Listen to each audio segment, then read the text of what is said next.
minimize this picture here.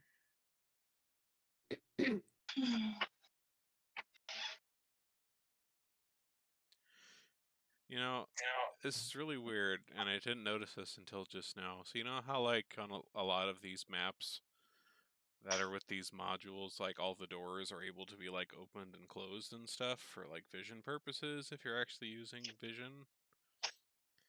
They have those on, like, every single individual one of these trees. Like, when I hover over all these trees, I get the little, like, open close door thing on every single tree. Yep. We were just talking about that, about how, like, Oh, it's cool, the dynamic lighting is cool, but then if you don't turn on the whole map, the players never get to see how cool, like, the bug-shaped castle is or anything like that. oh my god, these little tiny rocks in the bottom right are also a little door symbol on every single rock. Because that's how they denote that it's like... Has a vision block, yeah. Yeah. Yeah, it's visual cover. On that note, we do have to, I have to do this as a player. We can't see the map. Yeah, I was just about to say.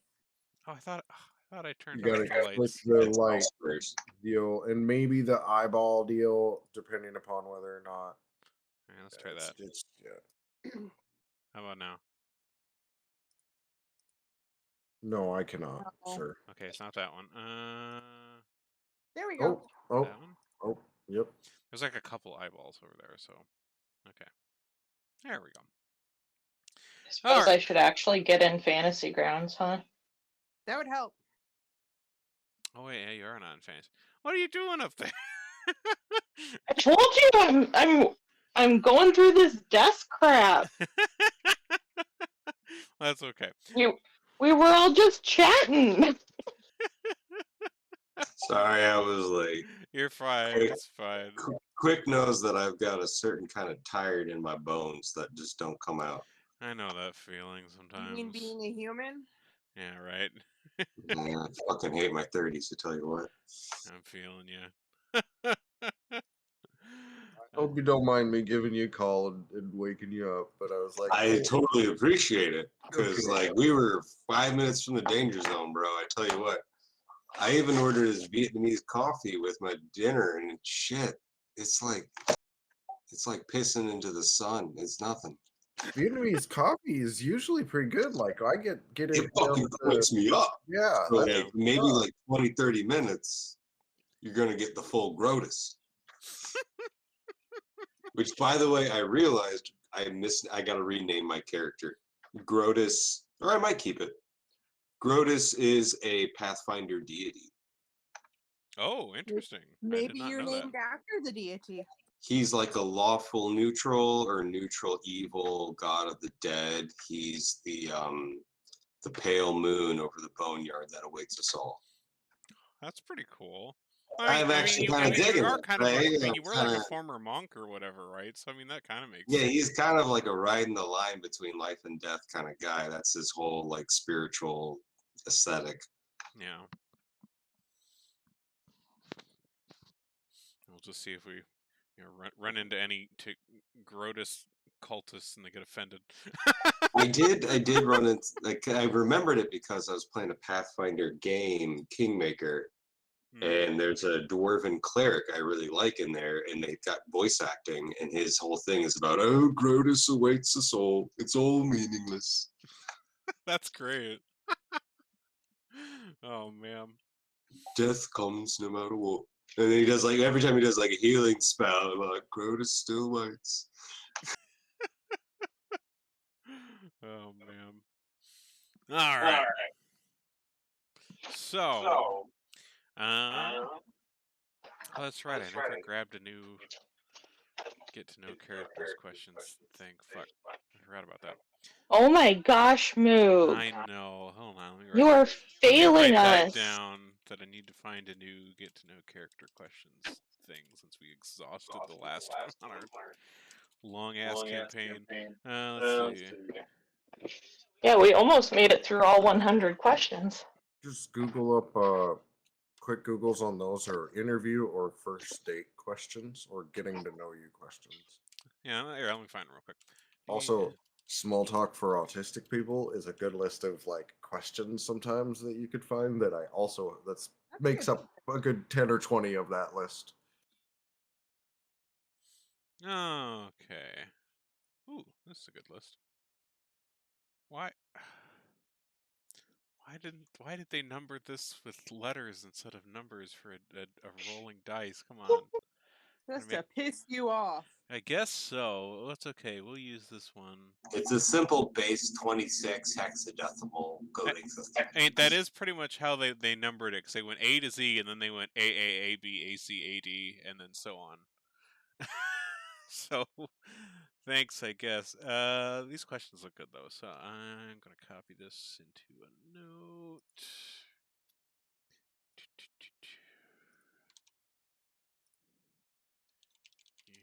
to know you. Oh, quick, you'll dig this. When I was at that hippie night circus in upstate, met my Macedonian friend's cousin. Everybody else there also grows, so I got some. That's pretty cool. Okay. Doesn't have a name for it, but he just calls it upstate Kush. Well, just scrolling through this list here, since I haven't gotten these numbered properly yet. This seems like a good question to ask, given what was thrust upon us last time. We're gonna go with, how does your character imagine the way they will die? They might be thinking about this a little bit right now.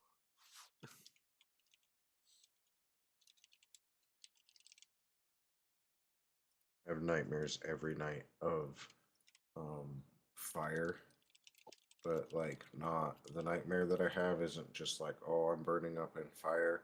It's I'm in a situation where I can't move, and an ember lands in my mouth, and I'm unable to talk, and it slowly burns me over a period of hours, and then I wake up. That's every day for me.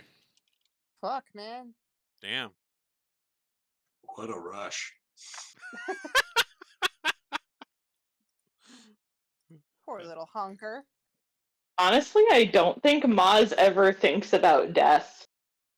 She just kind of thinks she's invincible to everything. Isn't that like knife juggling 101? Just don't think about it. Yeah. You can't die if you don't acknowledge it exists.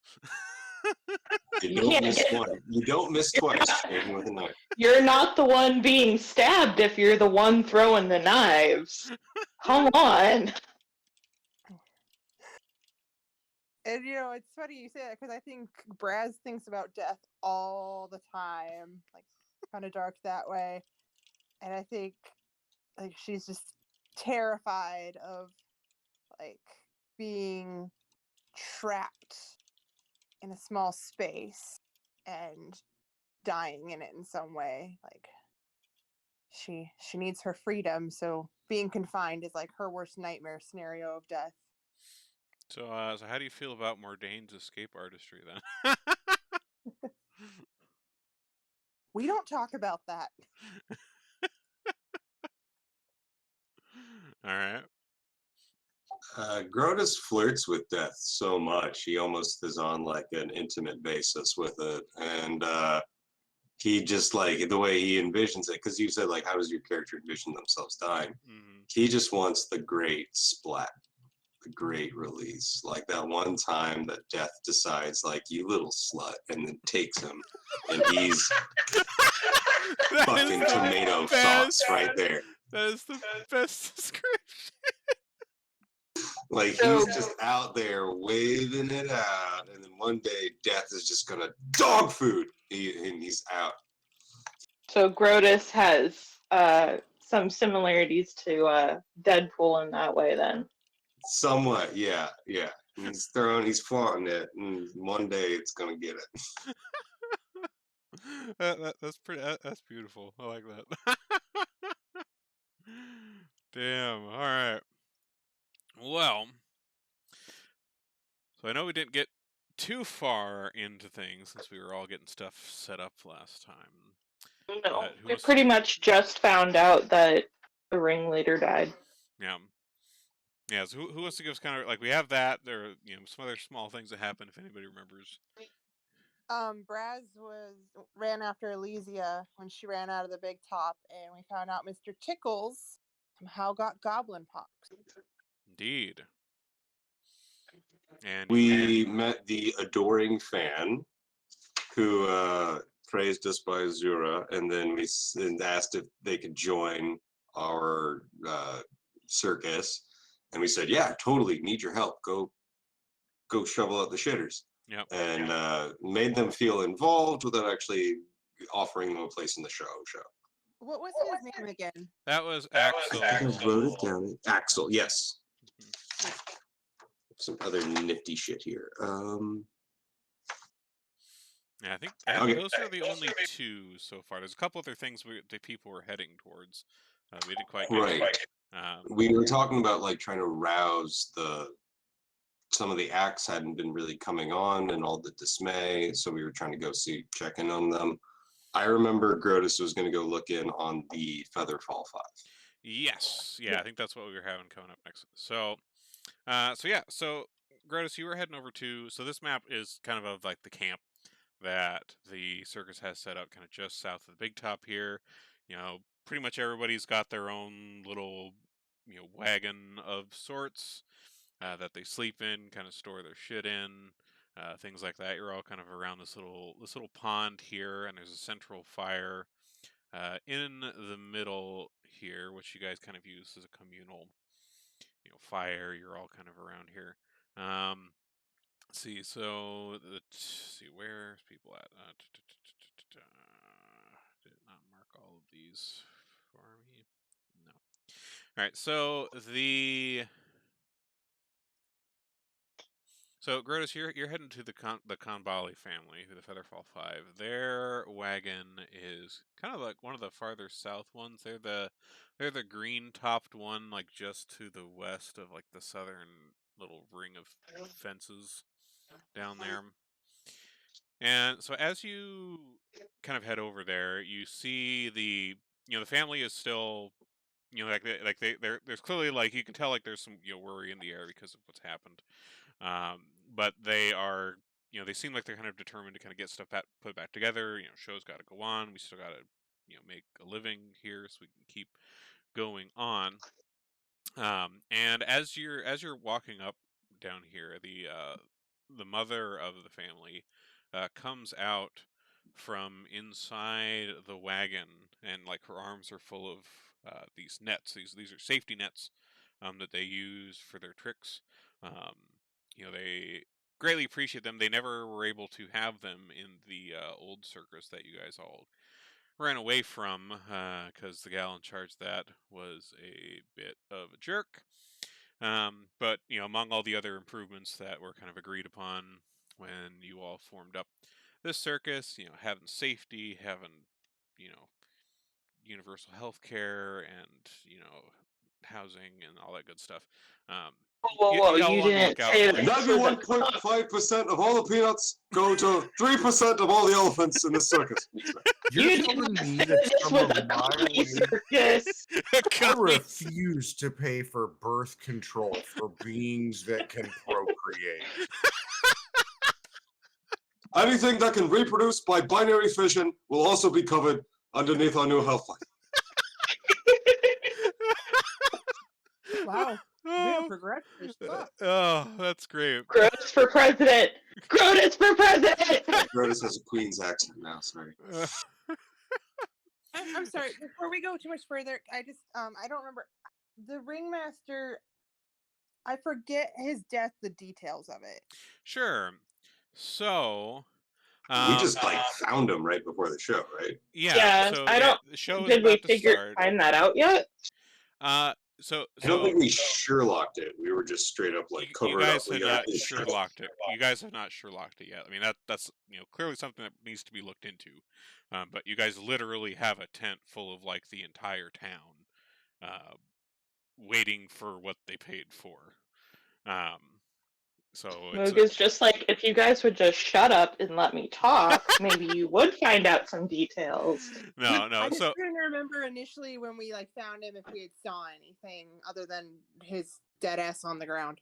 So in terms of what you guys saw when he had died, so you find his corpse on the ground, and his body is all contorted in it looks like it looks like some sort of pain, obviously, as he died. It doesn't look like stuff was broken or anything. It's just kind of that kind of contorted in pain look.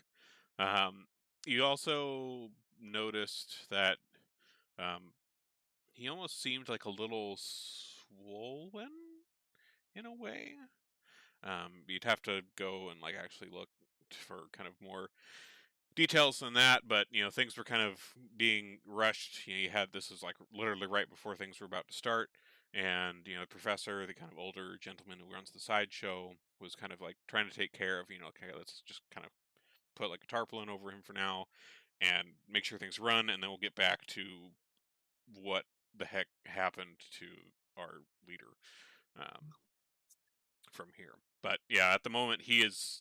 I think the professor has kind of scooted him a bit. He kind of scooted him into the kind of one of the changing booths, or kind of getting prepared little booth tents that are back there in the back part of the big top, just so he's not just chilling in the middle of the way dead.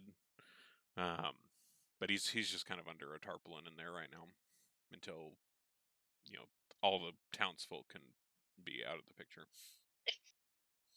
Okay, thank you. I wrote it down so you won't have to tell me again. Cool. All right, so the mother in the Capali family comes out, and she she has all these nets, and as she's setting them down, she begins talking to her husband. You hear this as you're coming up, Grotus. She's like, the nets, they seem to have been damaged. What has happened? And she's kind of, you see her kind of looking through these with her fingers, and there seem to be breaks and weak spots in some of the cables. They're pretty hefty bits of rope, since they're meant to catch someone if they fall out of the sky. And some of them look really thin. Some of them are broken through, it looks like. And the family's like, oh, we can't perform without the nets. It's too dangerous. Understood. If the nets are damaged, then who knows what else they might have sabotaged. What we need to do is either find you a backup actual featherfall solution or something else you can do without the nets.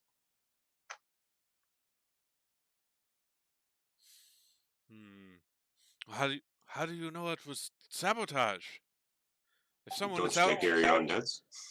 well, I mean, if someone is cutting our nets, and whatever happened to the ringmaster, I mean, don't you think the whole circus is in danger? Should we even go out? Something could be trying to kill us all. This is the first clue that might be happening. All right, stay tight. Keep your eyes sharp. We're going to see what else we can do. Be ready to fill time. We got to just do some tumbling if we have to, okay? Okay. I mean, if we must, I mean, we've performed without the nets before, but I mean, preferably we would not have to. But if we must, if you insist, we Somebody can. If the went show through the must trouble go of on. damaging the backup nets. There's probably something else sabotaged. They're going for the checkmate, not just check. Yes, that makes sense. Best to be safe and keep an eye out. But if we must perform for the crowd, we can. We know we have mouths to feed. We all do. Yeah. Keep knives and a day's worth of rations nearby. Shit's about to get hairy. Understood. Well, we will see It is what like we the can old do. days. We will try to repair as best we can. Perhaps maybe we can salvage at least one or two. have some sort of safety, but we will see what we can do as quickly as we can. We may have to run from the dogs like we did in the old country. I hope it does not come to that. All right. All right, so they call over the children, and they kind of get to work, trying to tie some of these like nets together, like in the spots where they're broken, just kind of making either larger nets or just kind of tying two of the nets on top of each other together to try to give it some sort of strength in case the just to kind of patch up the holes in some ways, seeing if they can make it work. All right, let's see who else was doing stuff. Let's see. I just wanted to pop in and let you guys know I'm alive. Hey, he's alive! Yay! We're I'm glad on to my hear. cell phone, and I don't know how long I can talk because the signal's fading in and out. We lost a bunch of towers, but Yeah, I don't know when I'm gonna be able to get back. Just want to pop in and say hi real quick. yeah. No worries. Perfectly understandable. It's your property and all of your animals. Yeah, how are they? We lost our chicken coop. I have them in the shed, basically, with all the tools and stuff. There's 8 people in my house and 10 dogs and 4 cats. So nobody Crowded. can take a shower, so it kind of reeks in here. Ooh. Yeah, I'm sure. Yeah. Oh, jeez. Well, like I was saying, we're at a circus, so it's real easy for you to come in whenever you're able to come in after you get things sorted out down there. So don't worry too much. It'll probably be after next session before I can come in. Yep, that's perfectly fine. We'll figure out a way to get that in here. It's easy for people to just join the circus out of nowhere. So yeah. I know you got a lot of other stuff to think about, but if you want to think about how you would just randomly join up with this circus, we can figure that out more later. But things in the back of your mind, you got other stuff to worry about. Yeah, I know Quick was supposed to send y'all a message. I didn't know if it translated. Yeah, he let us know that you were safe at least. Yep, he did. Okay, I had to save my cell phone battery. It's kind of hard to charge right now. So. Yep. Okay. No worries. See you, Baza. Have a good one down here. Be safe. Oh, man. Well, we've heard the voice. He's alive. Nice. All right, so the other issue, let's see, where was that at? I think it was, it was Maz. Braz had headed to Elysia. Maz, you were heading to Dane. Who you hadn't actually seen in like the big top yet. Like she wasn't in there. When the body was found, you assume she's probably still in her wagon. So you kind of head over that way, and her wagon is let's see, it doesn't tell me which one is hers, but we will say it is kind of the yellow topped one on the far western end of the camp. And you head up to the door, and it's open, like all these all you guys' wagons are accessible to each other without too much issue. And you find her inside, kind of sitting at her vanity here, kind of prepping her hair, and kind of doing her makeup and such. And she sees you come in, and she says, Maz, what are you doing here? Shouldn't you be in the show starting? Well, I came here to ask you the same question. We all have to perform. There's a whole city waiting for us. Oh, I know, but it's I'm supposed to be the big number. That's what the plan was, right? And that's the middle of the show. I've got a bit of time to pamper up. Are you going to be okay to perform? You seemed a little upset. upset about what? I've been in here.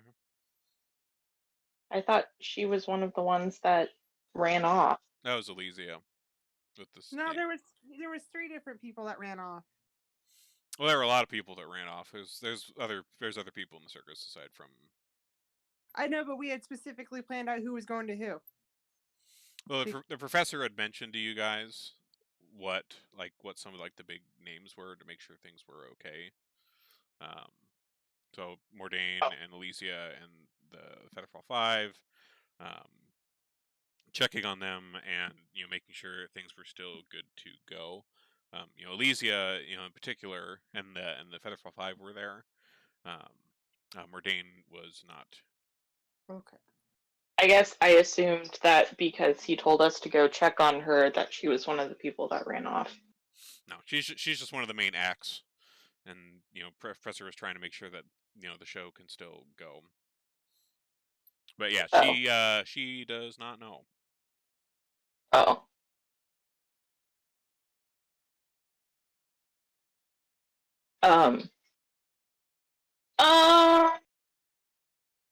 I don't know, like, you just seemed upset in general. I assumed that someone, just said something that you didn't like.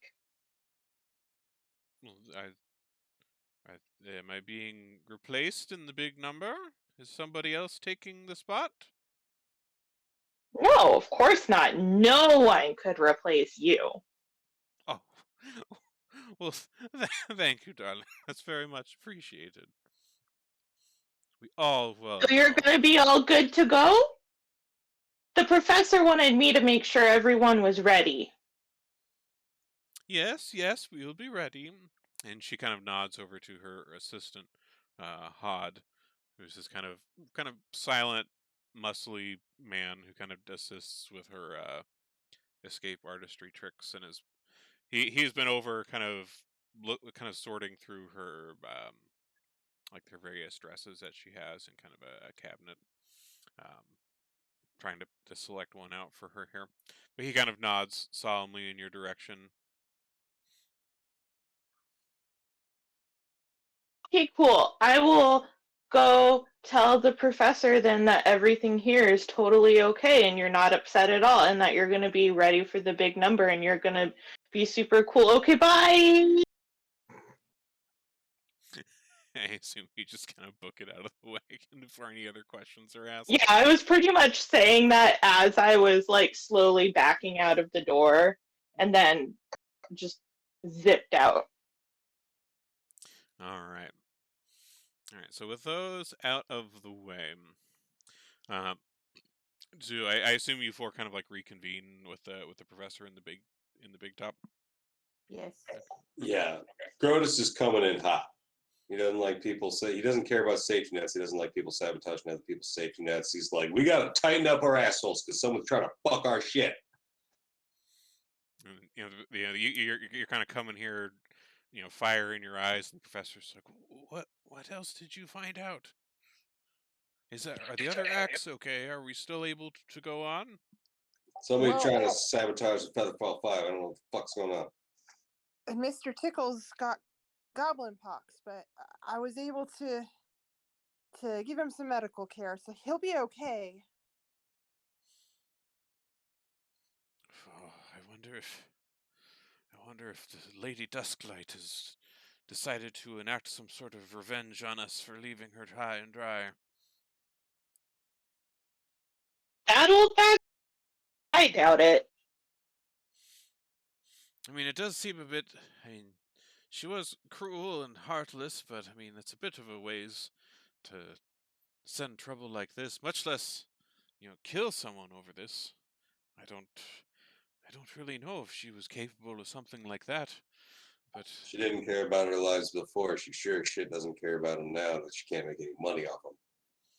well, I guess we are competition now, even if we aren't quite as don't quite have the notoriety she had yet, but perhaps she wants to nip us in the bud. Well, if it's, seems like she's the most logical suspect. I mean, because if not her, who? Who indeed? I mean, This is our first show. It's not like we've had much of a chance to build up some sort of enemy repertoire.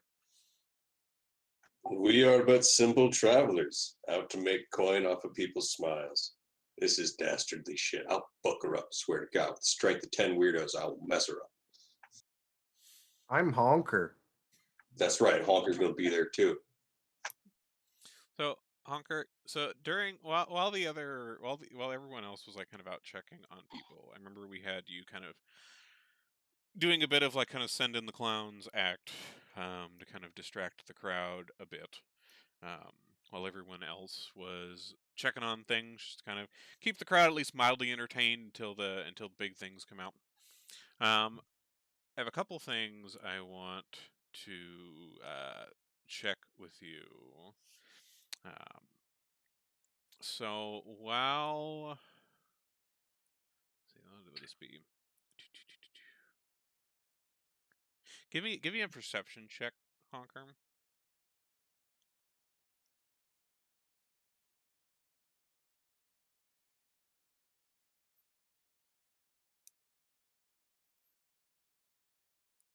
Okay.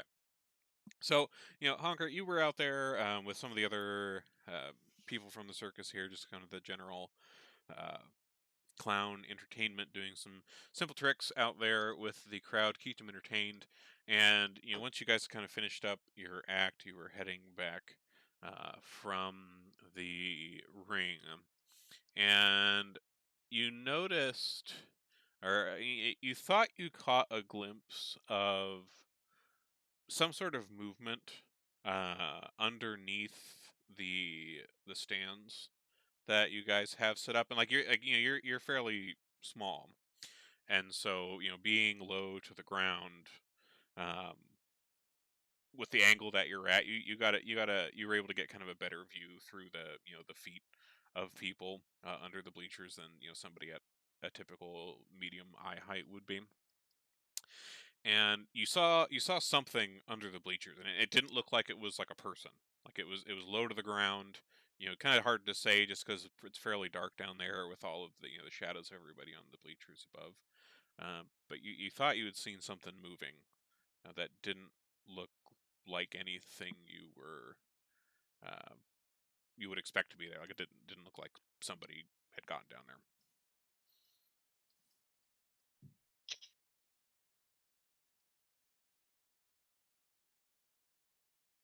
Okay.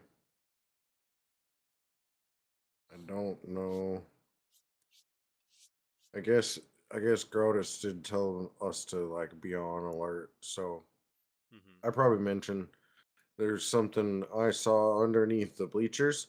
It didn't look like a person though, but it didn't look like something I could eat or make laugh. That's a good honker. Wasn't a poop. Nah? No, Was it not a drunk person? couldn't tell. Alright. Gross grabs his nunchucks and a torch, and he's gonna go for the bleachers. He's got that look in his eyes, he's got the shine. Honker, you or me? Okay. So you kind of head around. Let me get the. Where's the big He's fully expecting just to catch some teenagers making out and like tell them to fuck off.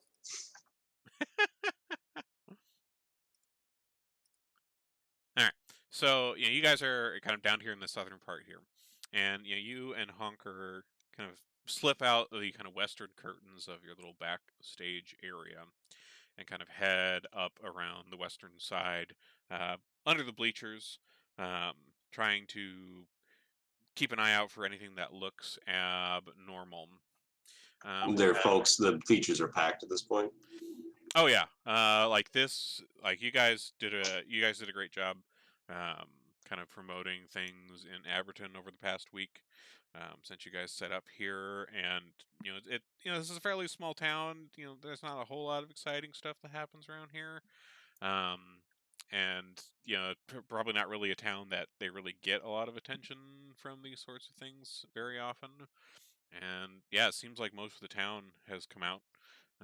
Bleachers are quite full. Alright, so torching and a nunchucking underneath the bleachers. with Honker to guide me towards where he might have seen the shadows. Mm-hmm. Do you happen to notice anything? Both of you give me another perception check here. And go ahead and do that with advantage, just because you got your torch with you.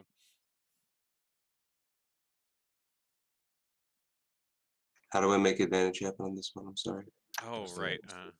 So in Pathfinder 2, there is some circumstances where you get advantage, but in general, if you're wanting to do, like if you're wanting to achieve what you're wanting to achieve, like from a DM's rules as written perspective, you would give a circumstance bonus of like usually between 1 and 4 based on what the player is doing. Oh, okay. Okay, I didn't realize that was different. Okay. Well, in that case, in Pathfinder, then I guess we'll say like a +2 circumstance bonus, to your Oh, perception. you've got a torch? Yeah, I am like 15 feet back from him. Okay, good. I keep it spread out. Yeah, so I'm back far enough. I would say like enough that I would gain no bonus from a torch. Like I'm not willing to be that close to fire. Okay, that's fair. All right, so Grotus, you got this torch. You're panning around. You guys are kind of coming around to like the main set of 3 stands on the northern side. And Grotus, you notice what looks to be a couple of snakes that are just they seem to just kind of be like lazily moving around down here. If you give me I think they have nature checks in this one, right? Yeah, nature checks a thing. Yeah, give me a nature check. See if you recognize these any kind of snakes at all. Okay. You recognize that these are a viper of some kind, and typically those are venomous. But yeah, there appear to be a couple vipers. They don't react aggressively at all to you. They just are kind of vibing, doing snake stuff up under the stands. They're all 3 of them are kind of slithering like northwards, almost like they're heading, out, under the edge of the big top back out into the surrounding countryside. But it is strange that there's 3 of these venomous vipers here. Just Grotus is under going to the look stands. around for like a bag or a box or a cage or anything that somebody would use to carry 3 venomous snakes and then drop them off. Sure.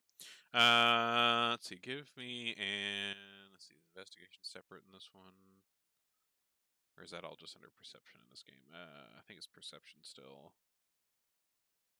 Yeah. Okay. Looks like investigation is not separate in Pathfinder. So yeah. Go ahead and give me another perception as you're kind of looking around specifically for this bag.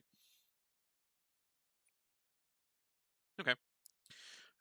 You poke around under here, and there's quite a bit of refuse, just trash, bits of food and things that have fallen through the bleachers from up above.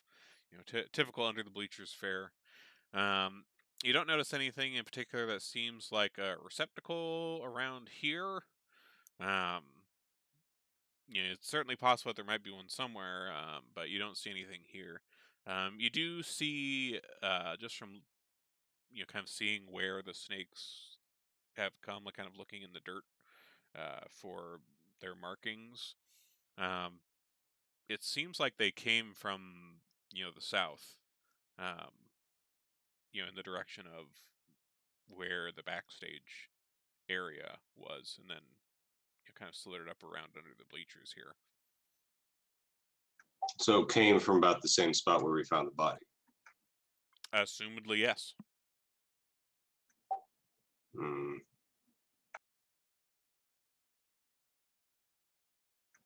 Grotus reluctantly returns back to that area. Okay. Tries to get ready for his act. Okay.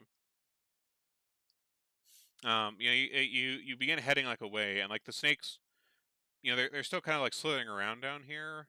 They're kind of around the edges, but like they're still here under the bleachers that are full of people. People, right? Yeah. They don't like the snakes as much as I do. I could throw darts at them, but then they'd probably all come and kill me. I'd probably need Moz and Braz to come down and help throw more shit at them. Hell, we could make a fucking sideshow of it. Yeah.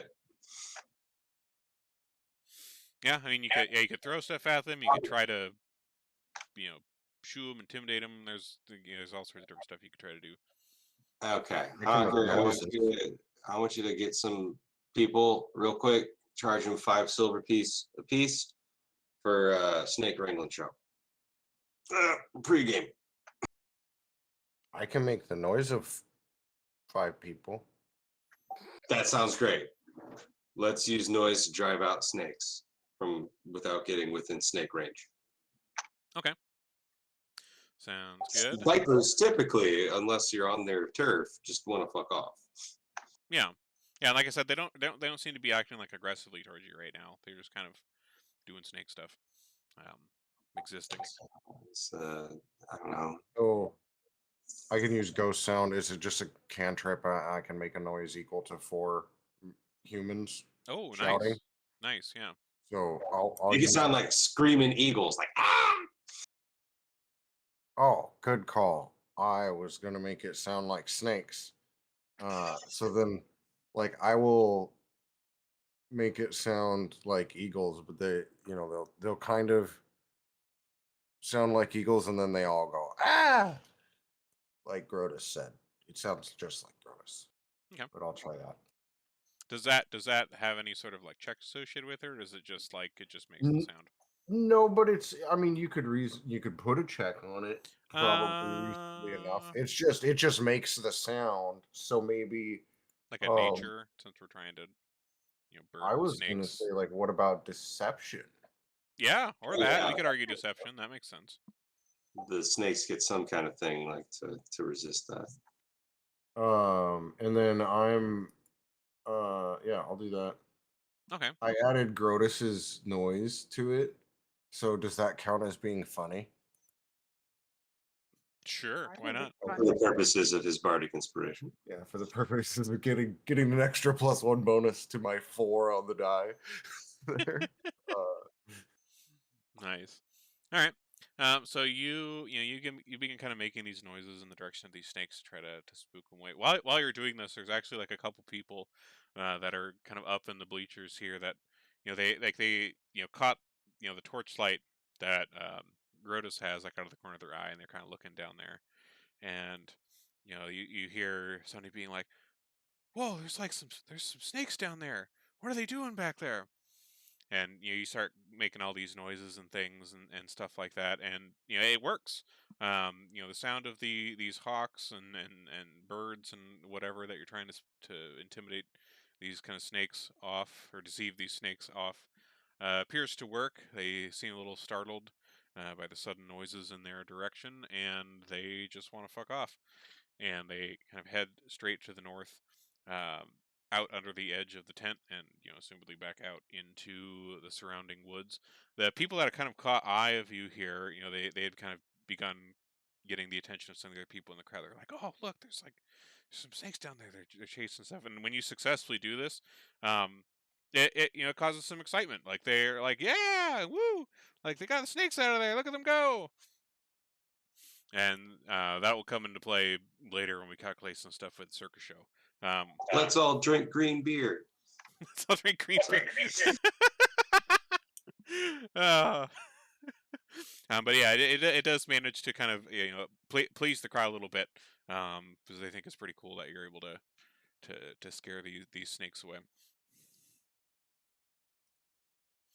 All right, so with that out of the way, and the venomous snakes no longer hanging out under the dangling feet of your audience goers. You head back to the backstage here, where things are getting sorted out. So at this point, with these acts sorted out, people are well enough to be able to perform to try to put this on. We need to kind of get the show together, since the ringleader is down. He was usually the one who plan to this sort of thing. So there is a system of sorts in this module for running the circus, which is pretty in depth in terms of how it goes. There's for this first one at least, there's like some big chunks of it we don't have to worry about. Like there's like a whole another section of this for like the week up to the circus, like generating anticipation, doing like advertisements, like all this. There's a whole thing that's all past. We don't have to worry about that right now. We just have to worry about the show. So let me show you this thing, this sheet. It's gonna look like a lot. Let's see. Come on, Fantasy Grounds. I'm Honker. You are. You got a joke for us, Honker?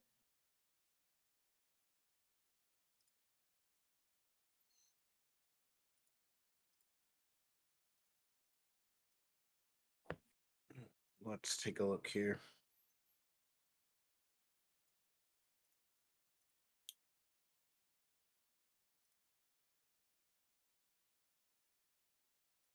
I heard a good one, but I can't remember it.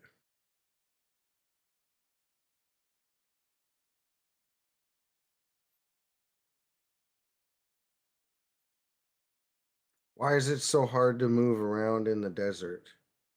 Why? Because it's difficult to rain. Gee. Oh, Honker. Oh man.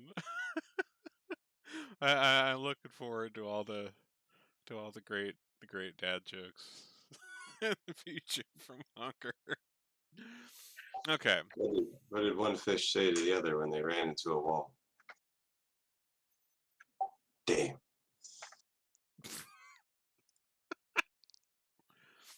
All right. So I think that's shared.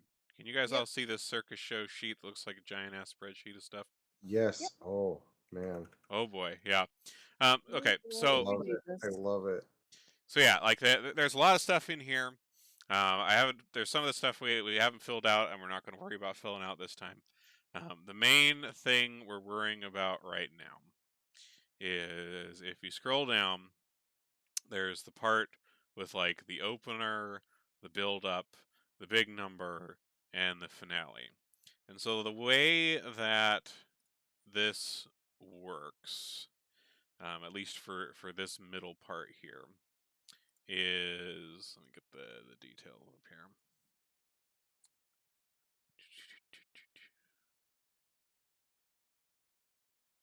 So he might need that shit shoveler kid for an opener. So I mean, so you all like there's these performers that you've met so far. You got like the Featherfall 5, we got Mordain, we got Elysia. But you guys also have things that you do, and if you haven't figured out what your thing is yet, start thinking about it right now, because some of you might need to fill in some spots. So with acts and tricks, so like the show's always broken up into these like 4 parts, and each act is either like one or more tricks, which kind of occur like there's those like 3 rings in the middle of the circus, and so like act 1 opener, there's like 1 like on the side. The build up, there's like 2 on each of the sides. The big number is 1 in like the middle ring, and then the finale, since it has 3 tricks, there's like stuff in all 3 rings going on at the same time, to kind of keep stuff going with that. So the kinds of tricks that you have, everybody has 1 trick, at least for now. As we level up, things like this can get more complicated, or more dangerous, or more, whatever you want to add to your trick. Oh, hey, Flame! Thanks for the raid here. We're just figuring out the spreadsheet fun of running a circus right now. Let's see. So, so when you do a trick, there's some checks involved with the trick, And passing those tricks generate something that is called excitement from the crowd. And depending on how much excitement that is generated over the course of the show determines how much payout you guys get. And like the other half of that equation is which you don't have to worry about right now, is like in the lead up to shows with all the advertising and stuff, that generates anticipation for the show. And to get paid out properly, you have to have generated as much excitement during the show as there was anticipation. So you lived up to the hype, basically.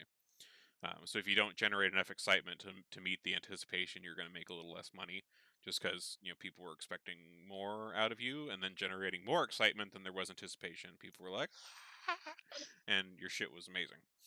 To kind of simplify that down a bit. And so like things Yeah, like no wonder Maz has no money. She's too dumb to understand this shit. So yeah, like succeeding at a trick generates excitement. Critically succeeding at a trick generates more excitement. Depending on how you roll. Riz, you haven't played in Pathfinder before. It's like successes and failures in Pathfinder work a little different than they do in D&D. So, in 5e it was typically like if you roll like a 20, that's like a crit success, and you like roll a 1 and that's a fail, and or if it's less than whatever like the DC of the thing was, you failed the check or whatever. Pathfinder works on like ranges, if I remember right, how that gets counted. So like if I can't remember exactly how big the range is right now off the top of my head, but if it's like say the DC for the check is 15, like if you get that, like you pass, the check if you get like a 15 or higher. But I think if I remember right, is it like 5 or more It above, or varies, but it's usually 10. 10? So like if you rolled like a 25 with like your modifiers and stuff, that's a critical success. Like anything above that is a critical success. Which in a lot of cases with things like attacks or whatever else, like you'll get some kind of bonus with that sort of thing. And then it's like the same way with failures as well. Whereas like if you get less than 15, that's a failure. But if you're like I think it's like the same, like 10 less. So if you got like a 5 or less, then that would be like a critical failure. And again, those ranges kind of change depending on circumstances. But yeah, it works a little different in Pathfinder with that way. It's not just the D20 that does it. It's like if you're more than X over the target, then you like really did it. So That applies to spells too. A lot of spells will have 4 different effects. But also in combat to Moz, for like a melee or ranged just attacks, a 20 and a 1 is always a critical hit and a critical fail. But if they have, say, a 12 AC and you roll 23, after bonuses, that's a critical hit as well because you're 10 over their AC. And the critical failures work the same way. yeah.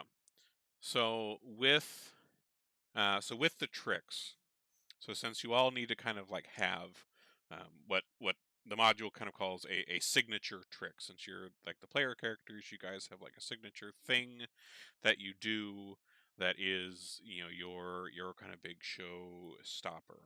And there's a range of stuff to choose from for this to kind of like base your trick around it in terms of like what type it is.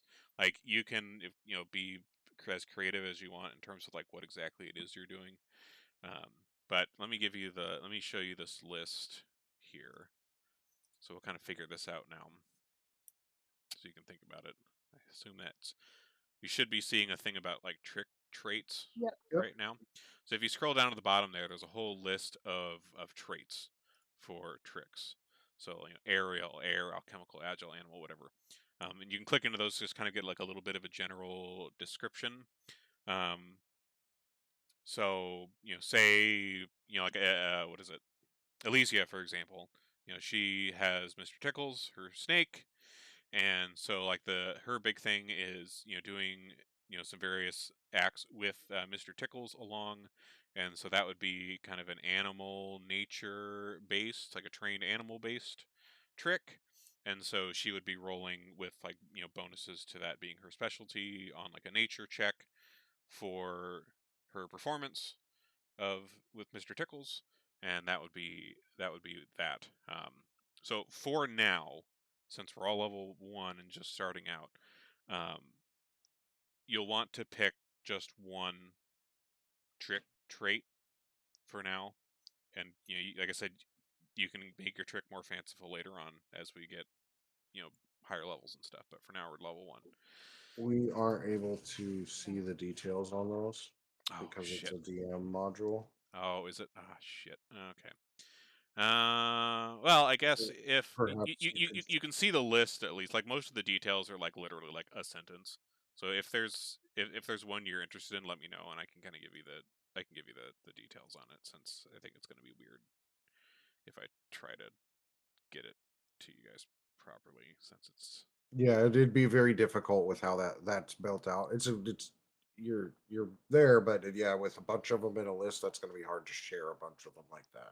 yeah. So yeah, I guess are any of you guys having any thoughts right now in terms of like what Yeah, kind of trick? I already know my thing. Okay, so what is your thing, Bryce? Well, I'm a fire eater, so Oh right, duh. I think like Braz's kind of like thing she does is she starts small, um, just little itty bitty fireballs. So the audience kind of thinks like, oh, she doesn't know what she's doing, Hmm. and it just progressively gets bigger and bigger, and like my finale is like this giant ass fireball. Okay, so you might want to write this down in like the notes on your character sheet somewhere. So if you are doing your fire eating, that's going to be a fire trick trait for that, and the check that you do for that is an intimidation check, Okay. because you're breathing all this fire out. It's very kind of frightening, um, and so that's what you're going to want to roll. In terms of the bonus you would get on that, let me see if I can find.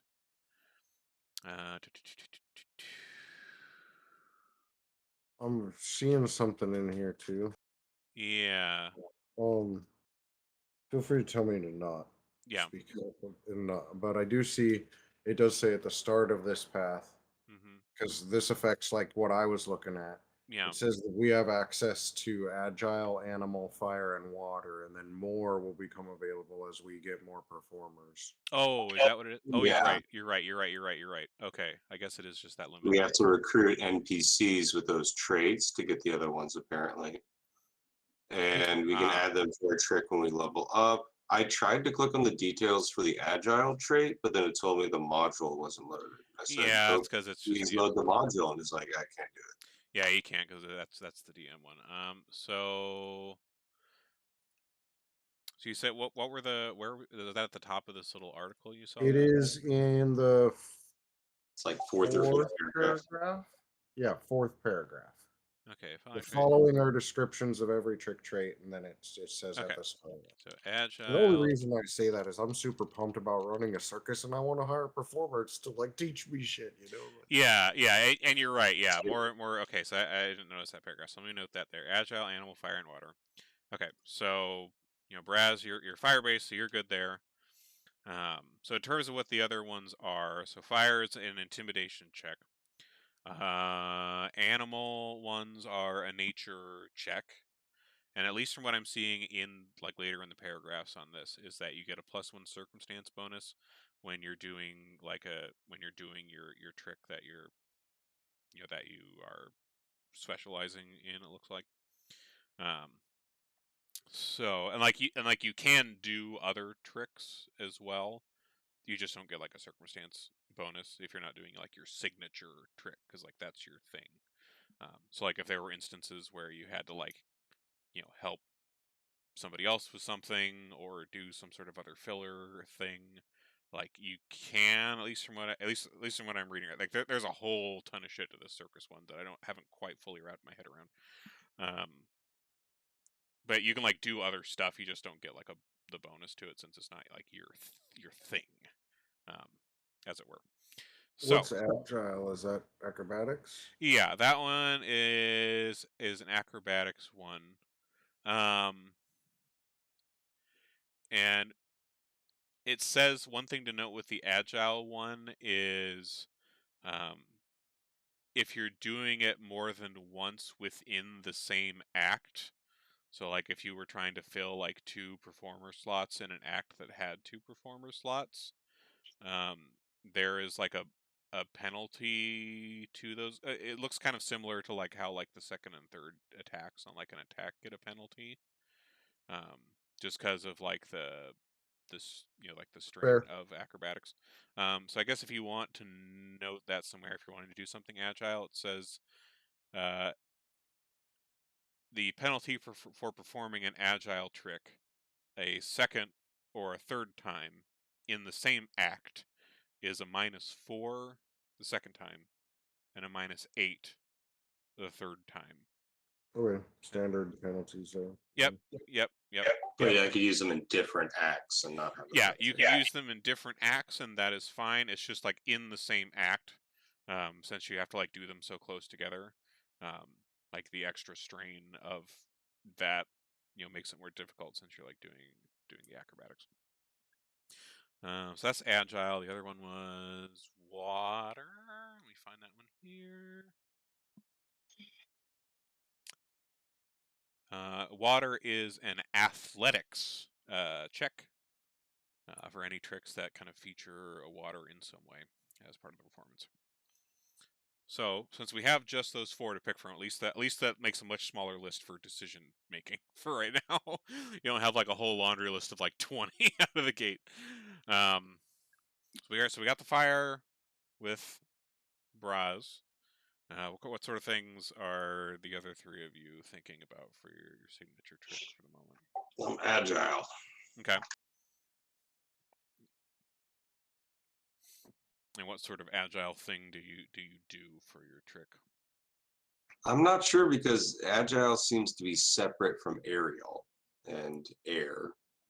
So I'm not sure what the differentiating. Let me see if things are. there's a distinction here.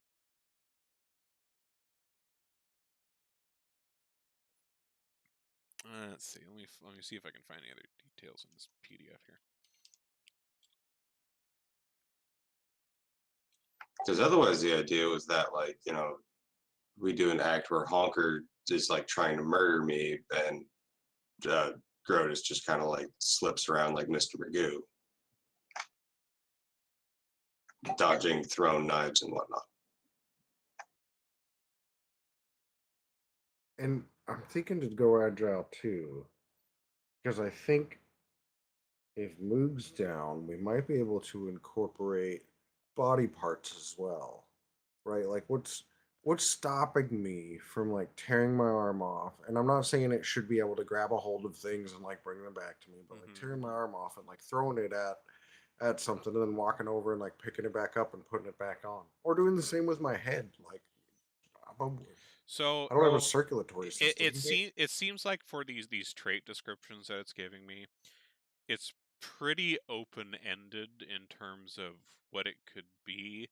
It's just like if you could argue that some kind of agility is involved somehow, then that can count. Like for aerial specifically, it's mentioning how like those tricks involve like flight of some kind, whether that's some kind of magical flight or just mundane flight. Like it has to involve flight of some sort in there somewhere. Agile, it doesn't give a specific stipulation on. So if you can argue that some sort of agility is involved somehow, you guys can do whatever the hell you want for your trick. Whatever you want to describe that as. And then water could conceptually then be like a trait for a different trick where he just uses agility to go over a water trap or something. Yeah, it could be things like that. It could be like water could be things like some sort of like breath, like holding breath underwater type trick involved thing. Diving into a huge pool. Yeah, diving into a huge pool. Yeah, like that could be something. I mean, I'm sure like with with magic involved, if there's like spells or things with water involved, that your trick would involve some sort of water bending looking shit. I don't know, some something like that. Yeah, like it seems like with all these descriptions, at least they don't give me a lot of like guardrails for it. It's just kind of if this is involved in there somehow, sure. So like for right now, since we're level 1, it kind of has to be pretty simple. But like you saw, like you can add more traits and things later on. So you could like later on be kind of like an agile water, emotion, Musical. yeah, property. musical injury trick that does like some complex thing involving all those stuff. And we can evolve those over time as we get deeper into the campaign. But for now, fairly simple signature tricks. Something involving agility, whatever you want that to be. Okay. Maz, what kind of things are you thinking about? A combination of knife throwing and knife juggling. Okay, so that'd probably be agile as well. Grotus has one that's just getting shot out of a cannon. Okay.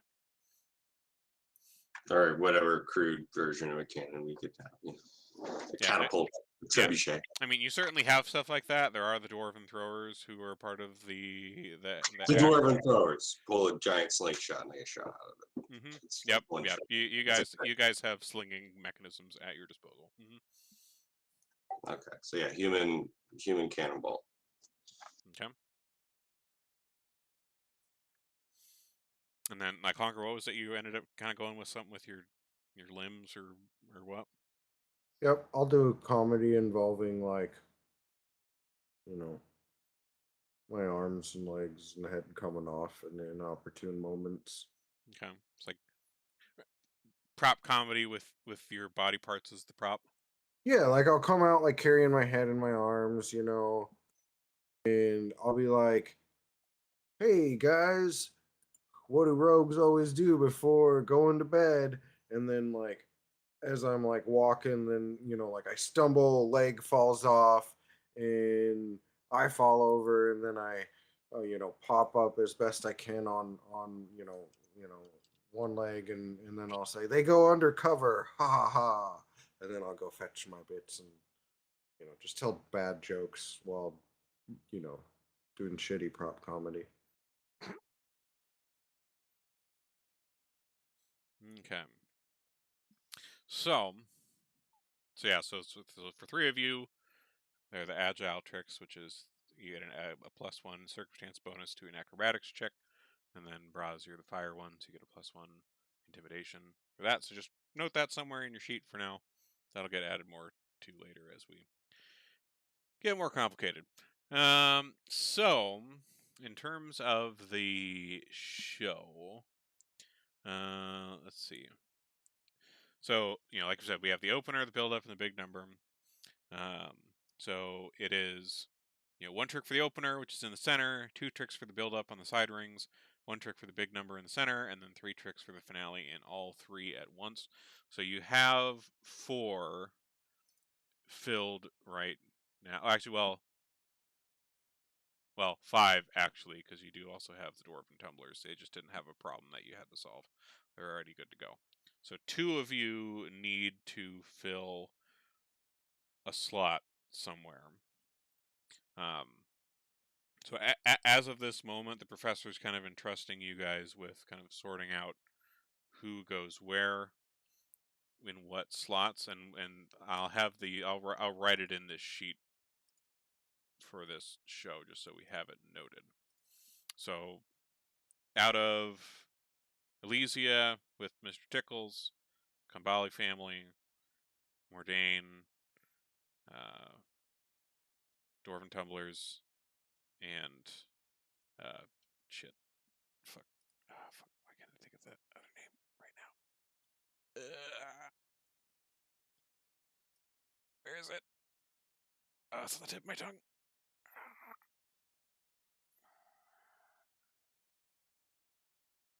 I'm Honker. It's definitely the name he's working on. Oh, right, the Flamboni Sisters, the fire jugglers. That's right. That's the other one. So them, and then 2 of you. Who are you guys wanting to have as the opener for the show? I'm Honker. Honker can open us up. I think that's pretty good. Start small. Build up. Literally, he's a small guy. Exactly. All right, so we're gonna start out with Honker, and he's gonna do his body prop comedy. All right, and then Reverse ventriloquism. Yep, yeah. So that's some sort of ventriloquism. Yeah, it can be whatever one, and we'll let you like once we kind of like get this planned out. We'll do the show. We'll let you guys do some kind of descriptions of what your acts are, and go from there and see how it turns out. For the build up, so two acts at the same time in the side rings. Who do we want to slot in for those? Like fire would be a good build-up. Okay, just like fire across the board. Flamboni Sisters in one, you in the other one. Yeah, because As long as we don't have fire and Honker in the same yes, performance. Honker Right. cannot be around when there's fire. Yep. Yeah, and this is a separate act, so Honker will be off out of the rings by the time all of the fire is going on. Yeah, they juggle, I eat, so 2 different things. So I think that would work well together. Okay. So the Flamboni Sisters with fire juggling, Switch those around. and then we'll have You put the Flamboni Sisters in the trick part, not the performer part. oh, oopsies, I did. All right. Flamboni Sisters. Sorry. Probably doesn't matter that much, but it bothered me. No, it's fine. Like I said, like this whole circus thing is a whole big thing. So I'm like, it's one thing to like read about it in the PDF. It's another thing to like actually like see it in action and like filling in the slots and shit and see how this goes. So this is interesting. All right, There'll so be yeah. some growing pains. Like it'll be slow the first couple times and stuff, but Oh yeah. I'm excited to do this part. Like this, they do good mechanisms for micromanagement of stuff. I'm excited to do a circus. Yeah. Right? All right, so we got fire eating. I just kind of imagined, I guess, that the circus would go up in flames. Session 1, we're on revenge path, but no, you're actually running a circus. Yep. Yeah. At least, until we set it aflame. Until very soon when it goes up in flames. No, Giz doesn't play.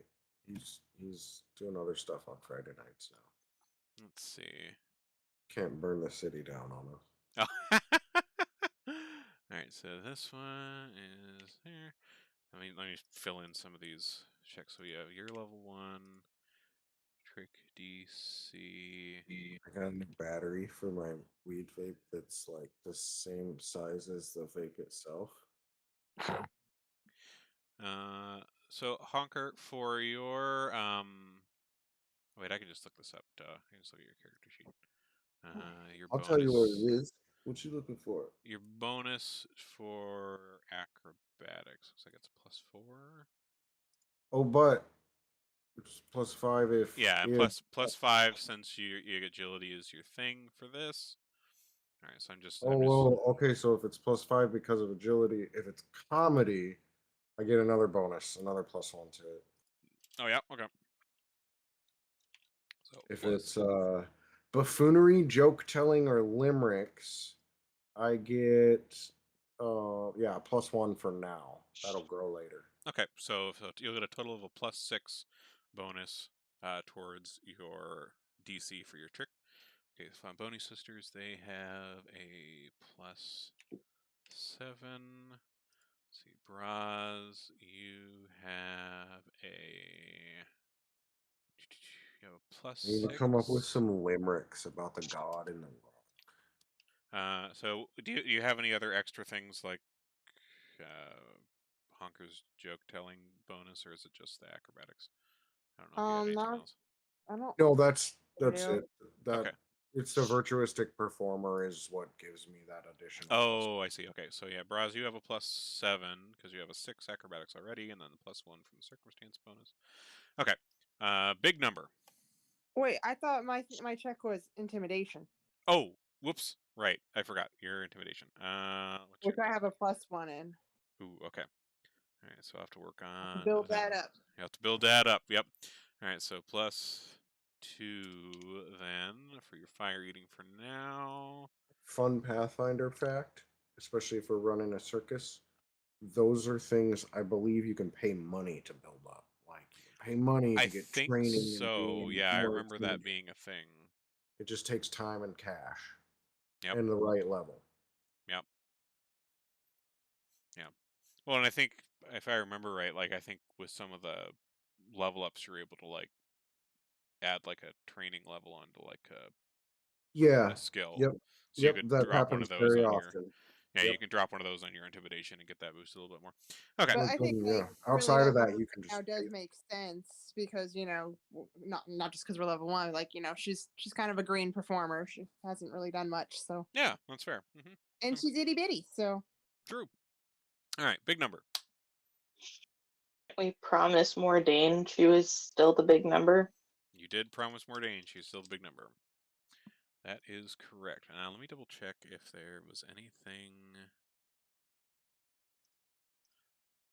Checking if there was.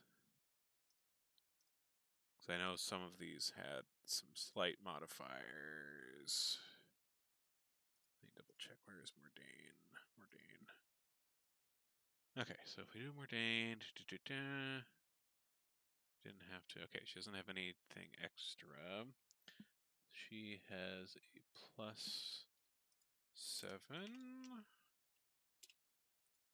And hers is a water escape.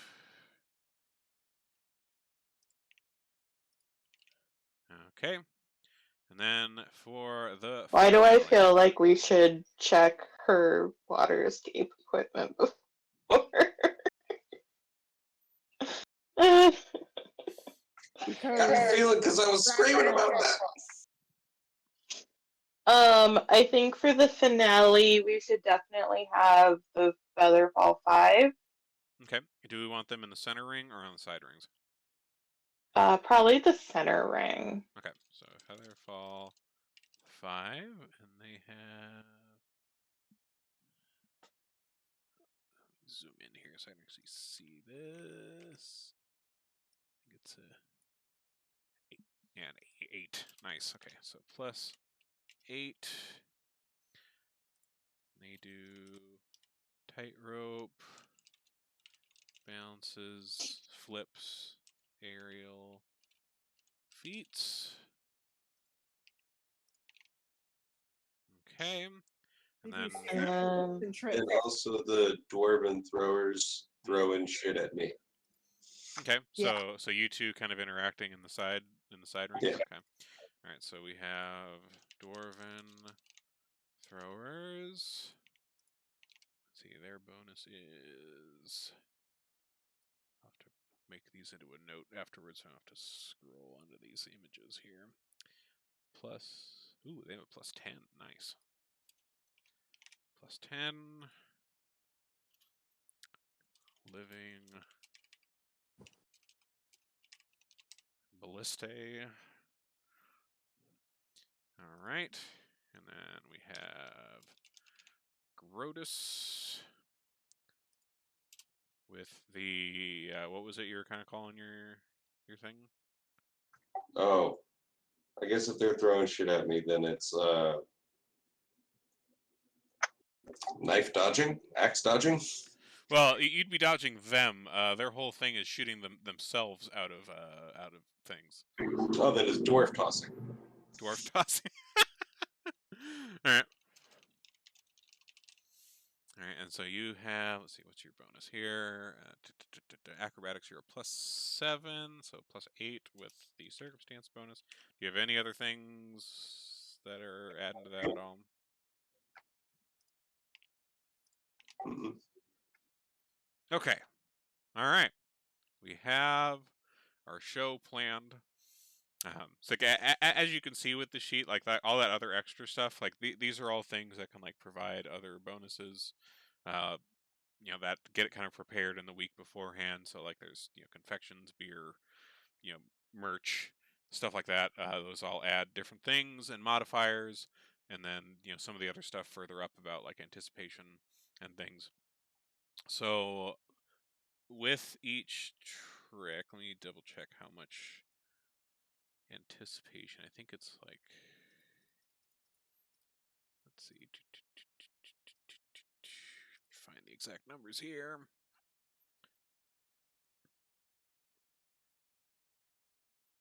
Okay, tricks.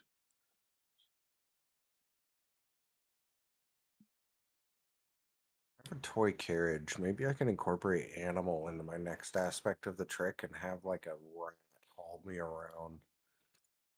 That's pretty cool. Have like a dog chariot. I really want that injury trait. Like, I need to have that. That says like the way that one reads and the rules and stuff seems like injury is going to end up just being a prereq for yours. Like it's just going to, I don't know, like the way, because it says compulsory ones are marked with an asterisk and it's injury. Yeah, so that's like a bonus one you have to have with Yeah. certain other ones. So I imagine like we're going to end up having to both take team and you're going to end up with an injury one as well. Yeah, or if I want to upgrade from agile to aerial, then injuries. Yeah. Okay, so the way that the calculation for excitement works is that when you perform a trick, and you may notice in this spreadsheet here for the acts, you'll notice there's like 3 lines for actions under each, because in Pathfinder you get 3 actions, and so when you're doing your trick, like you have 3 checks, and like those all add up. So like you could succeed on one, you could biff it on another one, and we'll kind of go through that kind of as you describe the performance of your act here. So you generate excitement equal to the trick's level, if you're succeeding on it. So if Honker goes out there, does his body prop comedy, succeeds on all 3 of his checks for his tricks, that's 3 excitement total, and so on for the rest of the stuff. So right now for the show, going into this, you guys have generated an amount of 15 anticipation leading up to this show. So you're trying to generate 15 or more excitement from the successes of your performances to be able to get the proper payout. And the way excitement changes with failures and critical successes. So you succeed, that's worth 1 excitement per trick check. Critical success, you generate excitement, and you also generate anticipation as well, because like that kind of ups the stakes because you do it so well. So in some way, and like getting a critical success can be both a good and a bad thing, because that means you have more anticipation that you have to overcome, but that also means more payout if you do, just because that kind of gets people to kind of expect more. Failure, there's just no effect, you just don't get any excitement.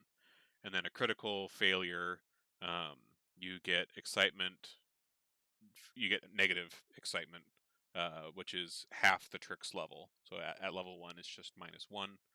At 2, it would be -1, and so on. So yeah. Okay.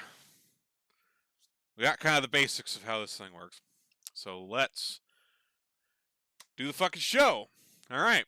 So everybody's in their places. The crowd, they've been kind of entertained a little bit with some kind of clownery with Honker and some of the other kind of NPC clowns. They're part of the show to kind of distract a little bit while you guys did a little bit of sleuthing and poking around and making sure things were okay. Snakes helped a little bit. They already generated 1 excitement from that. Let me just note that somewhere. Okay, you already have 1 excitement from the snakes. So, lights go down, everybody's in their places, and the first spotlight shines on the central ring of the circus here. Honker, it is your go. How are you heading out here to prepare for your first trick?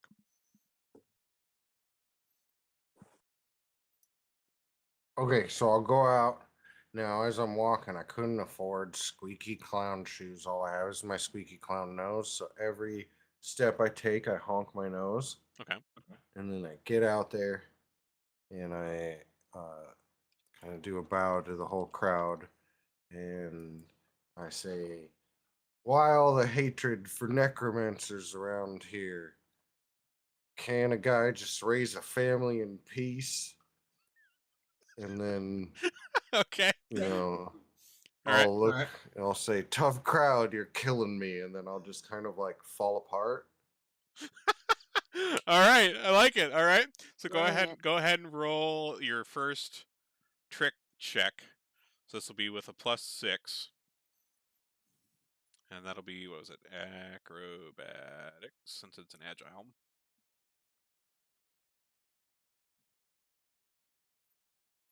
So I think I did that right. I rolled an acrobatics. I added 6 to the thing. Was that correct?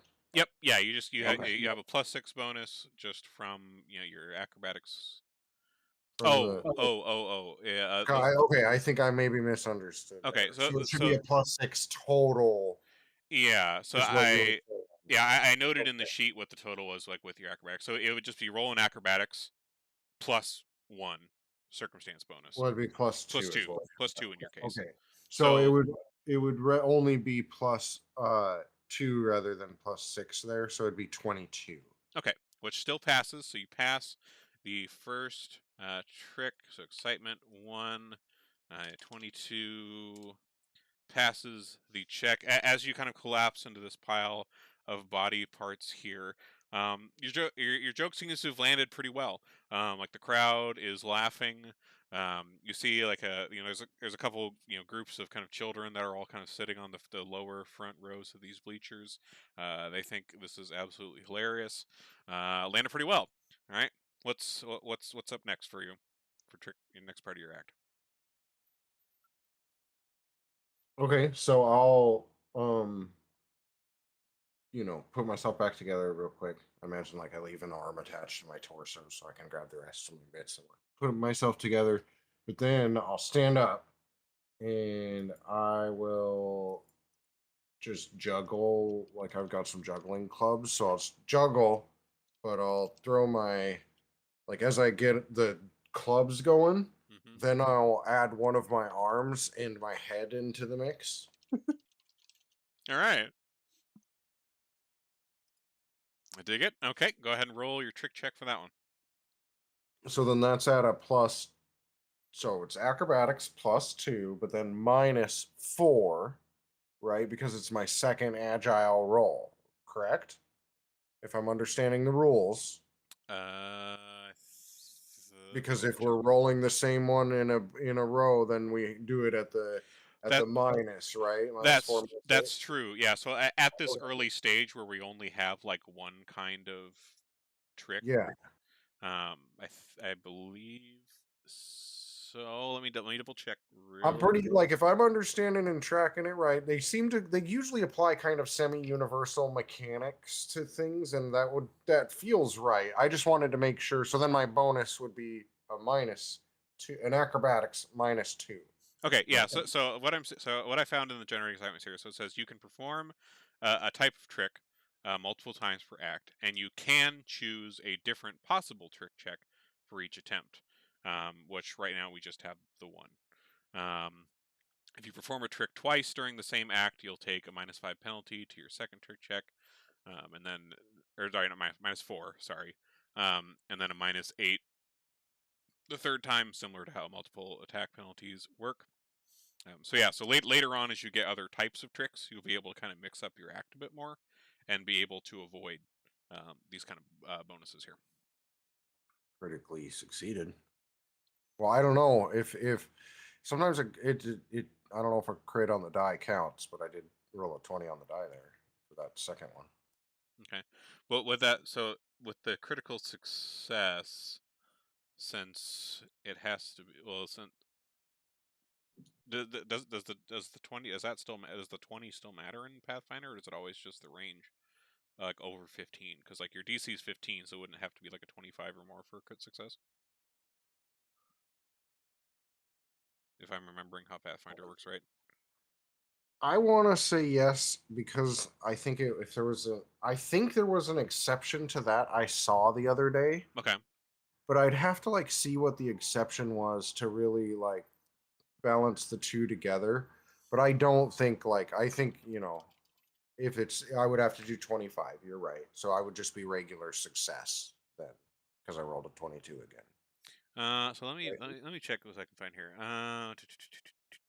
Because I can't remember, it was a spell or something that I think called out. Like if it was a 20 on the die, it was still a critical success for that thing.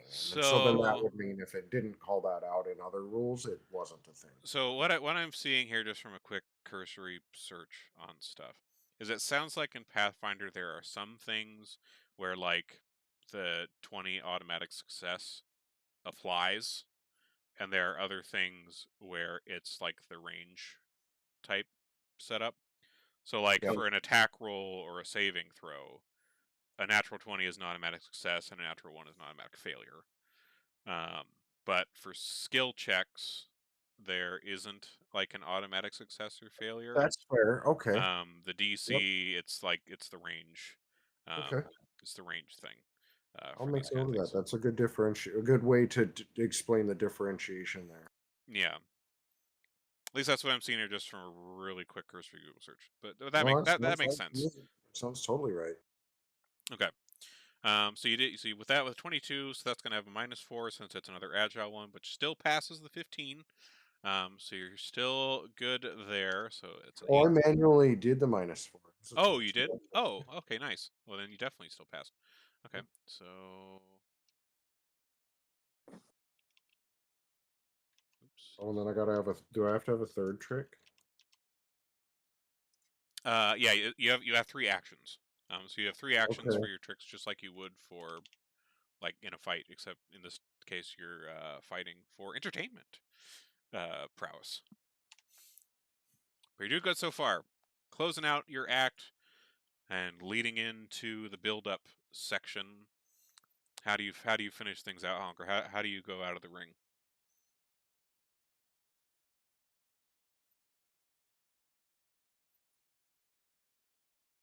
Sorry, sandwich. Thinking here.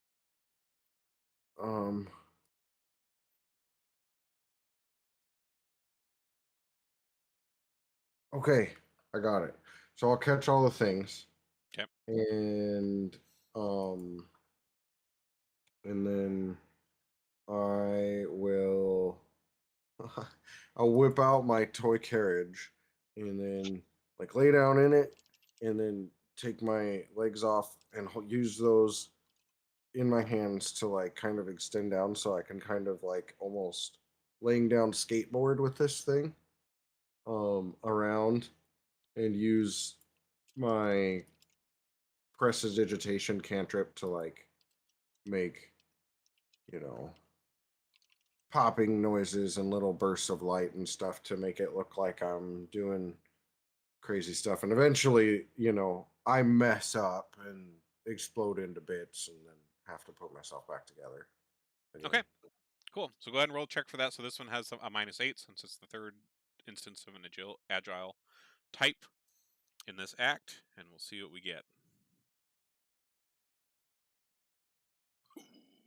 Okay. All right. So that. Yeah, it's a failure. Okay. So one thing to note with this, so there are some extra actions that are able to be like used, like in reaction to things. So there are two main ones. It looks like it's listing here. So there is co-star, which means that if there is another performer in the same act as you is about to attempt a trick check, if they are willing to accept your aid, you can help another performer in the act pull off their trick, possibly granting them a bonus to their trick check. And then the other one, which is kind of the one that's more in the case here, is an action called Send in the Clowns, which is you or another performer has failed or critically failed a trick check during the current act, which means that you give the signal for the circus's clown troupe to come on stage and rescue a botched trick, which means that if it's failed, it becomes a success, and if it was a critical failure, it instead just becomes a failure. And the clowns can only be sent once per act. So, for example, if we're in the finale and there's 3 different things going on, 9 different trick checks are happening, during that last finale act, the clowns can only rescue like one of those. But they can come out once each act to do things. So if you wanted to use Send in the Clowns to kind of rescue Oh that, yeah, most you can. definitely. That sounds like Mhm. well. Hold on, how smart am I now? Well, I mean, the rest of you Yeah. are in the wings as well. So like any of you can kind of trigger these things if you want. So like if one of your compatriots here on the side sees things not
There we go.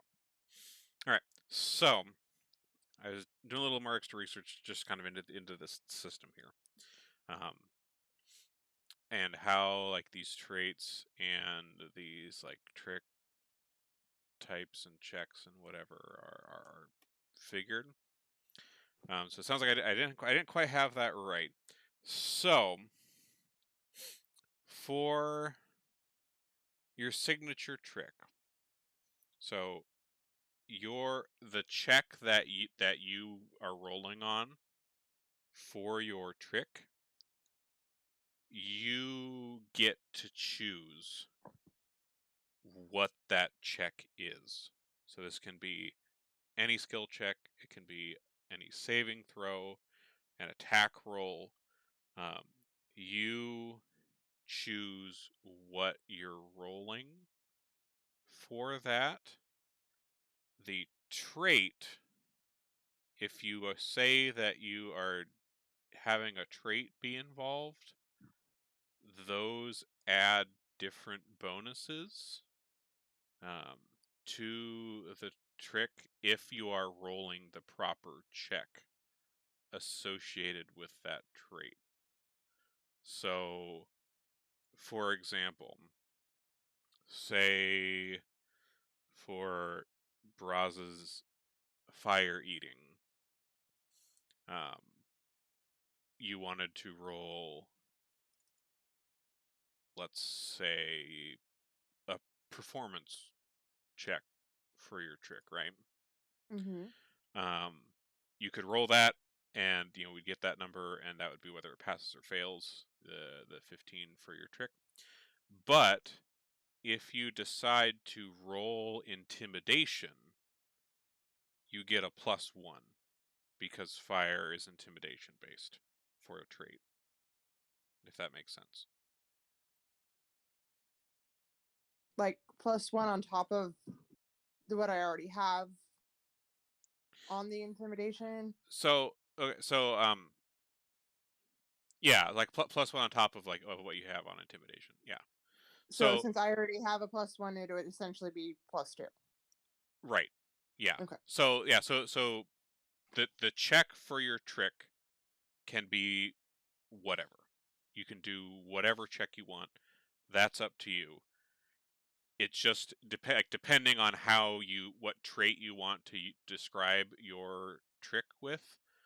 If you're doing the check associated with that trait, you'll get an extra bonus.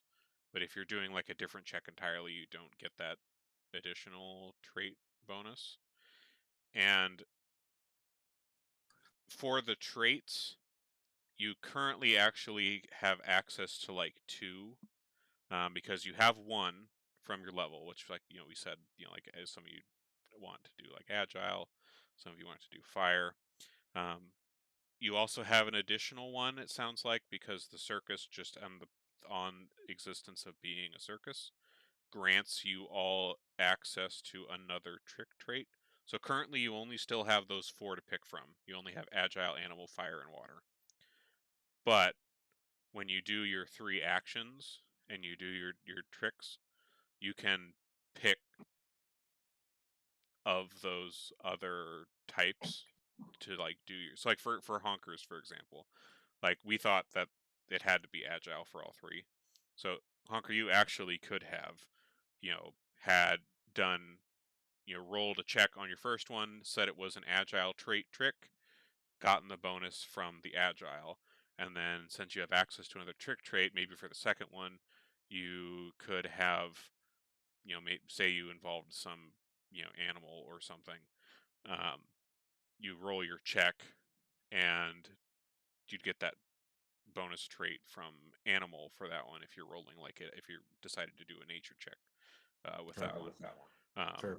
So like that's so like he shouldn't have been just locked into agile and had to like go into all those agile penalties. Like that's the thing that agile does. Like you can do more than once, but doing more you get the penalty. So he could have like chosen one of the other trick traits that you have access to right now. So that list of traits will get longer as we level up. So, for instance, Right now we just have those, and as we get other NPCs or as we level up as well, you'll get access to more traits in that list to pick from to do with your act. But yeah, the check itself can be whatever it looks like. If I'm reading this correctly, let me double check. Read it right now. Let's see. That's okay.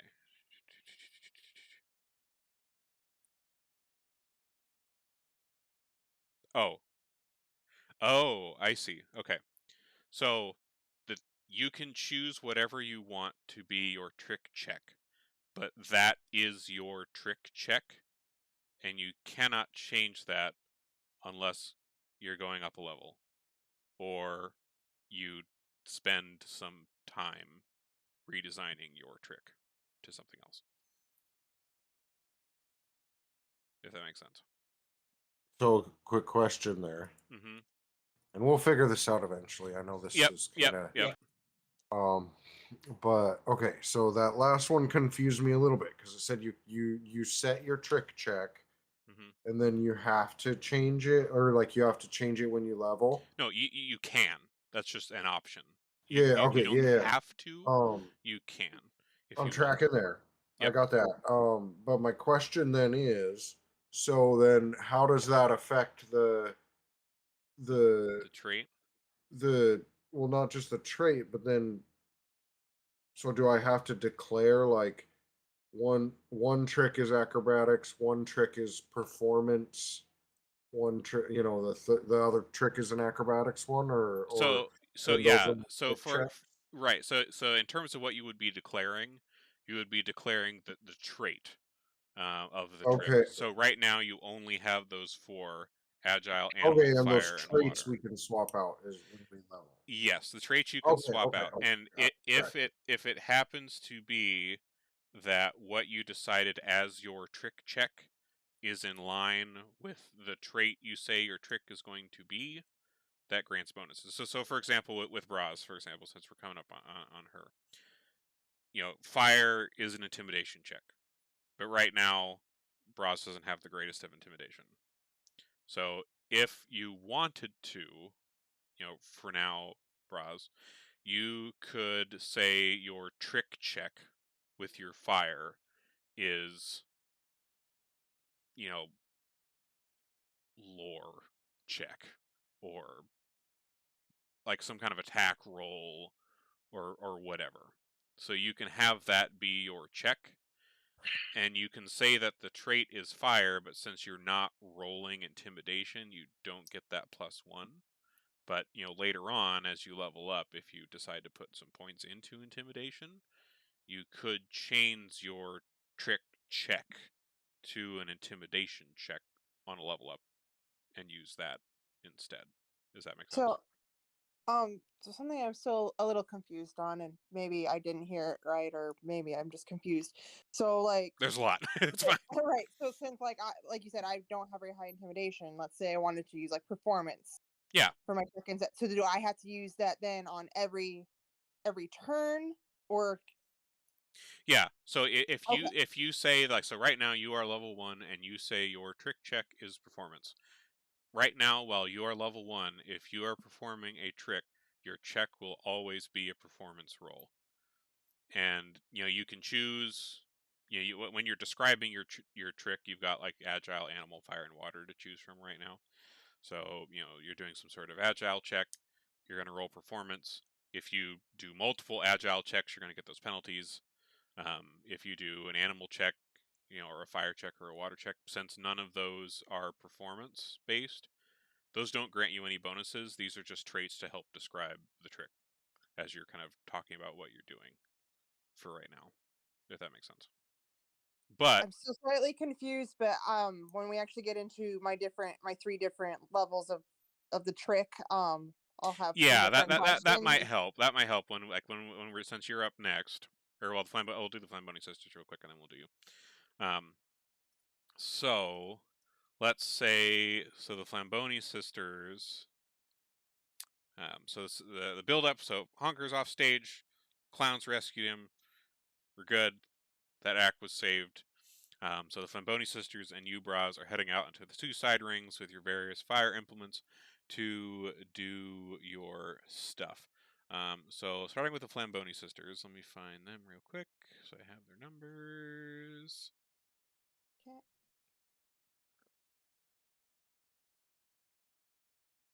Okay, so the Flamboni Sisters, they have their check that is designated for them as in their NPC stat block is they do a deception check for all of their tricks.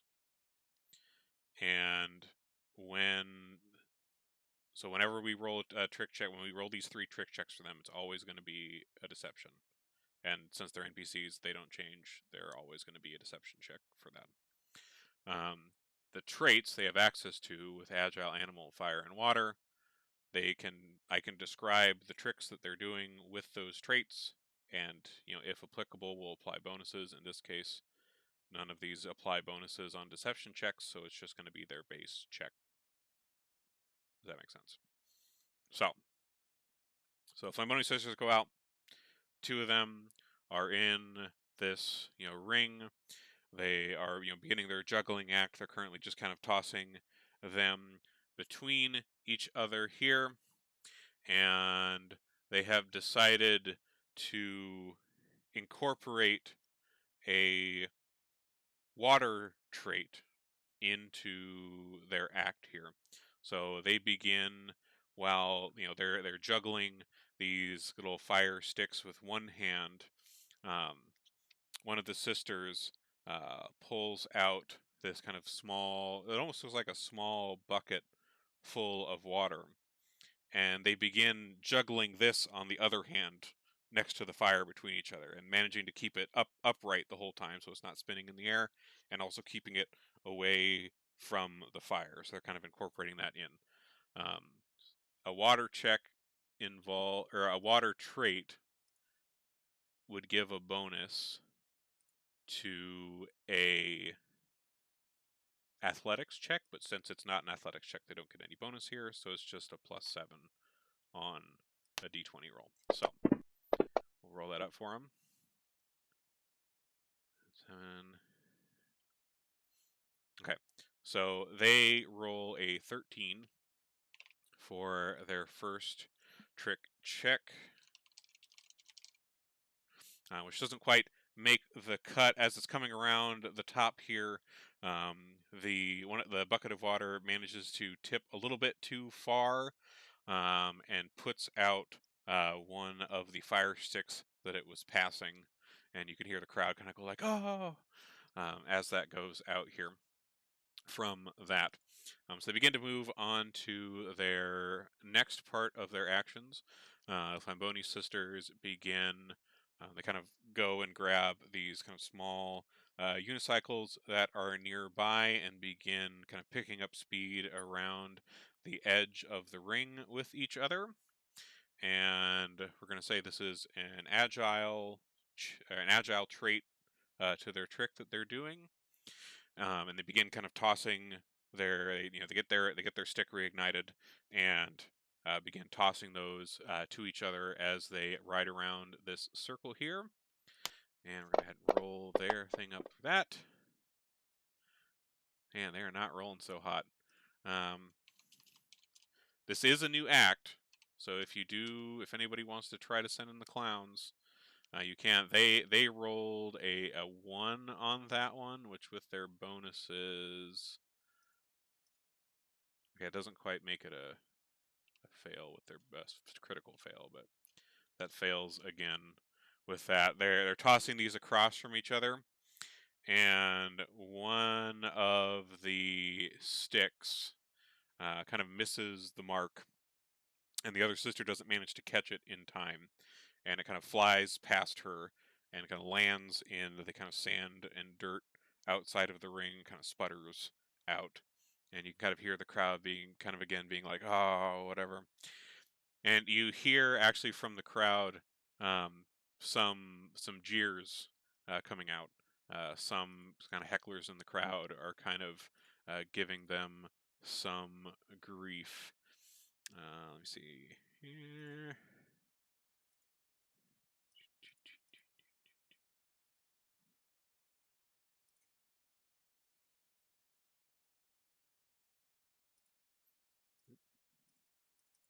Crap. Oh, lost my spot here. So many tabs.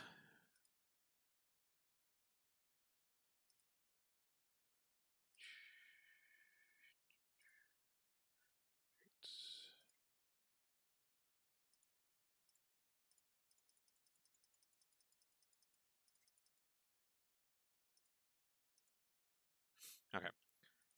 So these hecklers in the stands that start kind of making fun of the Flamboni Sisters as their act seems to be kind of falling apart a bit here.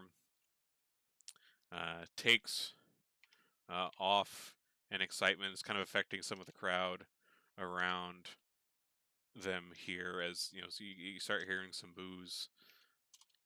Let's see, fire tossing. Rolled a 8. All right, so you can see like the sisters, like you can see kind of the expression on their faces, like with this on top of, you know, what's been going on with the circus master. You can tell that you know, perhaps the stress and the strain is getting to them a little bit. But they try to move on to the last part of their act, which with this one they, you know, get they run over and pick up the torch and get it reignited. And with this one, you can see that they're trying to get a lot more of the flammable liquid onto their torches this time to make the fires bigger. They're kind of trying to do a fire trait with this third trick, and they begin. You know, they get off their cycles, they get down in the middle, and they begin juggling these very quickly back and forth each other. And the flames on these are quite large, and like, you know, they're kind of getting really close to each other's faces as they're spinning around in between each other. And try to do this last check here.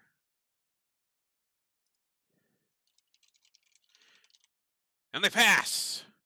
They pass this time, and they manage to successfully get the trick off and finish out with kind of with a big kind of burst of flame as they finish catching this, which the crowd kind of perks back up from that success here. That rolls a 21, 22. Okay, cool. And the spotlight shifts over to you, Braz, in the other ring. So, just so we can figure this out and I can understand, I don't know what would be easier to go one part at a time or tell you each step of my act. For now, since this first time, let's just go step by step for each action. Okay. So you have 3 actions. So your first action, and you said you wanted to do like performance for your check, right? For now. I think that would make more sense for her because like this is a big production. Okay. Yeah. So the first part, like, you know, she kind of has this building up act. So like the first part is like she's kind of just like blowing small fireballs. Like if you imagine like what blowing bubbles looks like, that's kind of what it looks like. So it's like nothing grandiose or anything. It's just kind of like, so the crowd maybe kind of thinks she doesn't know what she's doing. Mm-hmm. Okay. So that she can build up. Okay. Cool. All right. So go ahead and roll your performance check for this one. Okay. So it'll just be the +4 since. Which trait are you saying this is? Is you just doing fire trait for this? I think that first one would be fire. Okay, fire. All right, and so you do manage to pass. You know, it meets it, so it passes. And your little fire bubbles, you know, you're kind of blowing these out, and they kind of drift for a little bit before they eventually kind of dissipate. So you kind of get this kind of cool visual effect of these. You have a few of these at a time. These are kind of fire bubbles, and they're kind of floating over the audience and kind of dissipate over them here. So it kind of adds a bit of excitement just from like, oh, are these like fire bubbles going to hit us and light us on fire, and kind of some danger excitement there. All right, so 15. Cool. All right, so what next part of your act? So then almost acts like the little fire bubbles are kind of choking her, and she spits out a little bit bigger fireball, not huge, but like maybe medium size, to make it kind of look like she's vomiting into a water bucket. All right. All right. So that would be, I assume, kind of a water trait involving with that one there. Yeah, I would think so. Okay. All right, and performance. Go ahead and roll that. All right, 21. That definitely passes. So you kind of do this kind of choking mimicry here with this, and kind of let out this kind of decent sized like spurt of fire out of your mouth. Kind of some fun sounds in the process. Get the children laughing in the front row seats, and as you kind of turn and let this kind of spill of flame coming out of your mouth, kind of go right into this bucket here, kind of setting up this nice cloud of steam in the process. So that passes. All right, and how are you finishing out?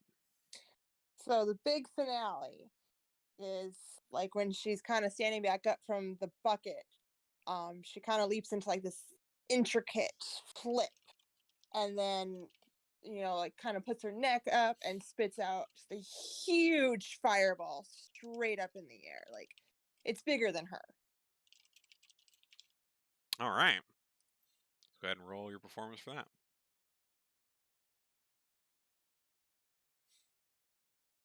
Ooh, okay.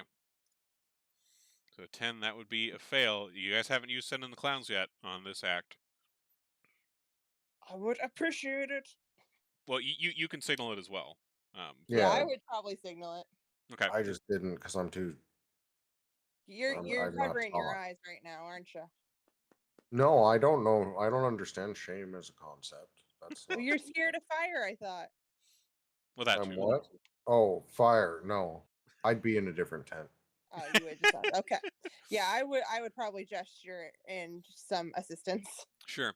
So it's like you do get up in the air and you get this like fireball off, and like the crowd's kind of wowed by this, but the coming back down, like as you're kind of falling out of the air from this fireball, you kind of could feel that things aren't going to land cleanly for you, so you kind of quickly motion for the clowns, and they come running out. They have like a net with them, and they're kind of comically running out of here, and kind of dodging under you here with this net, trying to catch you. And manage to snatch you out of the air, and you kind of fall into this net semi-gracefully, at least, so you don't end with any sort of injury on the ground, saving that and still generating an excitement. All right, which brings us to the big number with Mordain. So she, the lights go down, and the big spotlight kind of goes back up on the center ring here. So while you guys were doing like your fire acts on the side and kind of the dark in the center ring, a large box with kind of metal along all the seams, and the sides are all glass, filled with water, has been kind of wheeled out and put into the center of the ring. As the light lights up, it kind of hits this, and like the water shimmering with the light kind of sends all these kind of cool looking patterns onto the floor. And from out of the back tent, Hod comes out. I don't think I've actually shown you a picture of Hod. Here we go. Here's Hod. Ooh, Daddy.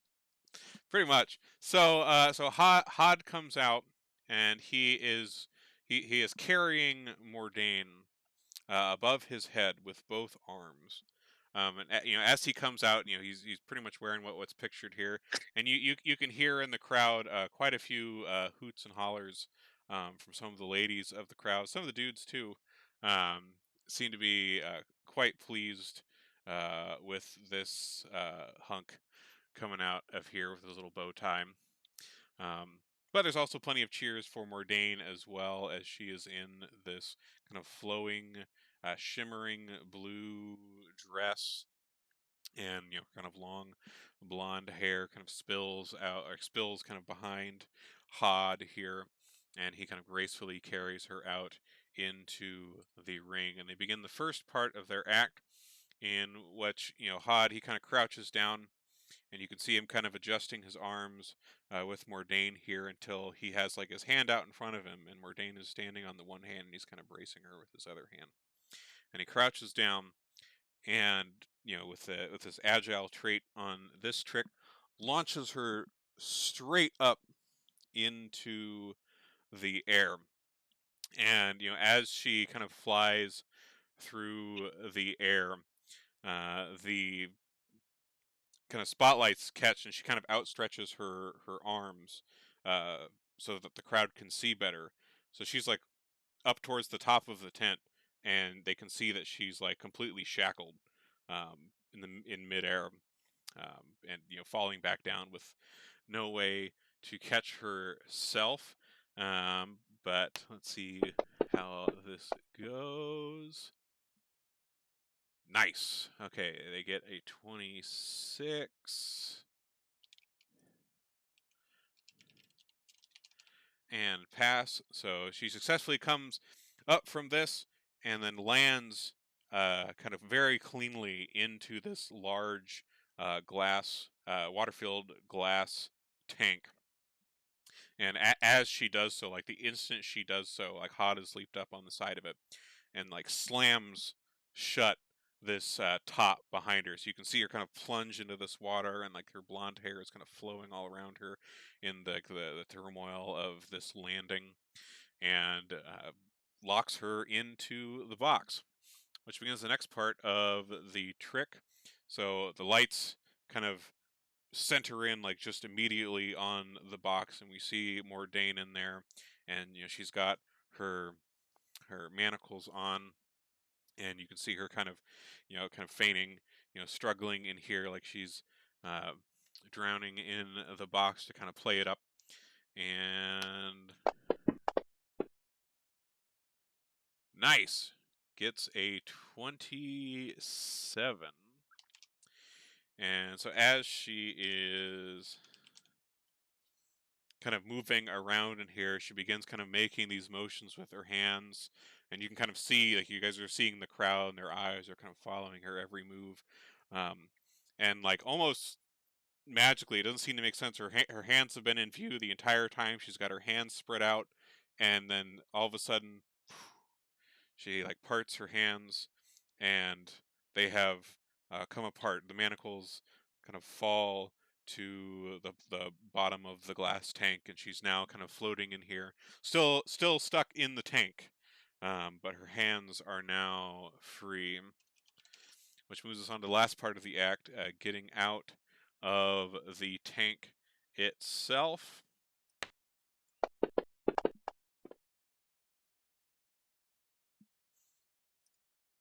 All right. So she she begins kind of doing some very slow kind of flips and turns under the water here. She's been in the tank for a little while now, so the audience is kind of clearly getting excited about this, like how's she gonna get out of there? She's been in there for so long. I can't hold my breath that long. What the heck? And so as she's spinning, you hear uh, kind of a slight bonk on the roof of the tank, and it doesn't come open. It doesn't quite get there, and you see Hod kind of rush over. He kind of jumps up on to the top of the tank, kind of makes some quick kind of poses to show himself off, to try to keep the crowd distracted, but manages to reach down and open the tank for her, which unfortunately doesn't really quite play up the excitement of the escape from the tank. She wasn't quite able to get the lock on done from the inside that she has properly, and so that last one ends in a failure, unfortunately. But you still get the 2 excitement from the previous ones there. And you can definitely see like the crowd seems a little bit disappointed that she wasn't able to get out of the tank herself. But there was still a little bit there from the earlier parts. And the lights go down, and the tank and Mordain dripping wet and hot, kind of make their way out of the center ring, which brings us to the finale. So we got the Featherfall 5, Dwarven Throwers, and Grotus in here. So the lights go up right at the start at the Featherfall 5, up at the top of the big top. Like they are way up there. And it looks like, in the process of things getting set up, it looks like they did manage to get at least a few of the nets together. It doesn't quite cover the whole center ring like they usually would want, but at least some of the central areas have some kind of roughly tied together nets to kind of make way for now. So the Featherfall 5 begin with some kind of trapeze work up at the top of the big top. And so the 5 of them, like one of the trapezes has the mother hanging off it, and the other one has the father hanging off it. And the 3 children kind of link together below one of them. They start on the father's side. They're all kind of hanging below him off of his feet. And they begin swinging. And they start swinging towards the other side where the mother is hanging from the trapeze. And as they kind of swing up, the mother catches the feet of the closest one at the end of the chain, and they go to let go of their father. And let's see how that goes. Success! All right. So they managed to successfully grab the feet of their children. The whole chain changes to the other trapeze on the other end of the big top here. And since this is the finale, we're going to kind of do the other stuff going on at the same time. This is all kind of happening at once in a big thing. So as these children are kind of swinging down from the mother, the Dwarven Throwers, the 4 brothers, they've kind of wheeled out a cannon and themselves into one of the side rings. And then, Grotus, it sounds like you were doing some stuff with them. You're in the other ring. Is that right? Yeah, I'm getting the. I'm using agility to move out of the way of them doing, throwing shit at me. Okay. And I'm also considering using anything that involves a saving throw automatically gets the injury trait, right? So you don't have access to injury trait right now. You only have agile, animal, fire, and water. Okay. So I'll do agile. But what are you? What is going to be your trick check for now for this level? Acrobatics. Acrobatics. Okay, so everything's an acrobatics roll. All right. So we'll do the Dwarven Throwers half first for their first action. So they begin loading up each other one by one into this cannon apparatus that they have fashioned, and begin kind of blasting themselves across the ring in your direction here. All right, and they roll with that. That rolls a 12. All right, so they get all loaded up in there, and they start blasting your direction, Grotus. And it seems that like they got their angle a little off kilter from this. So they, are shooting across the ring beneath the trapeze artists up above, and you notice that they are a little off course. They're not like shooting at. They got a mean tailspin. Yeah, they got like a mean tailspin going on. It's not like you were set up to like be right in the middle of the blast and be doing some sick dodges, but they're set out to be whizzing right past you. So what are you doing on your end? I was expecting like a dwarf volleyball. This is more like a dwarf, like frisbee, scissor kick coming at me. Yep, yeah, I would say something like that, yeah. So I'm still gonna try to do my job and try to like grab him by the ankles and swing around him. Okay. Or like do drunken master style matrix bend back thing. Nice. All right, go ahead and roll your acrobatics check for that.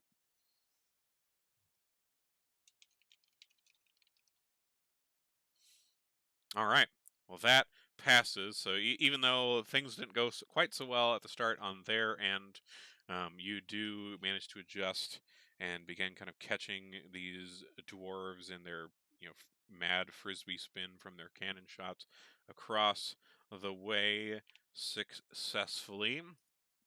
So while this is all going on, the family up at the top of the big top has kind of begun the next part of their finale act, um, which is um, a series of kind of tightrope balancing and flips.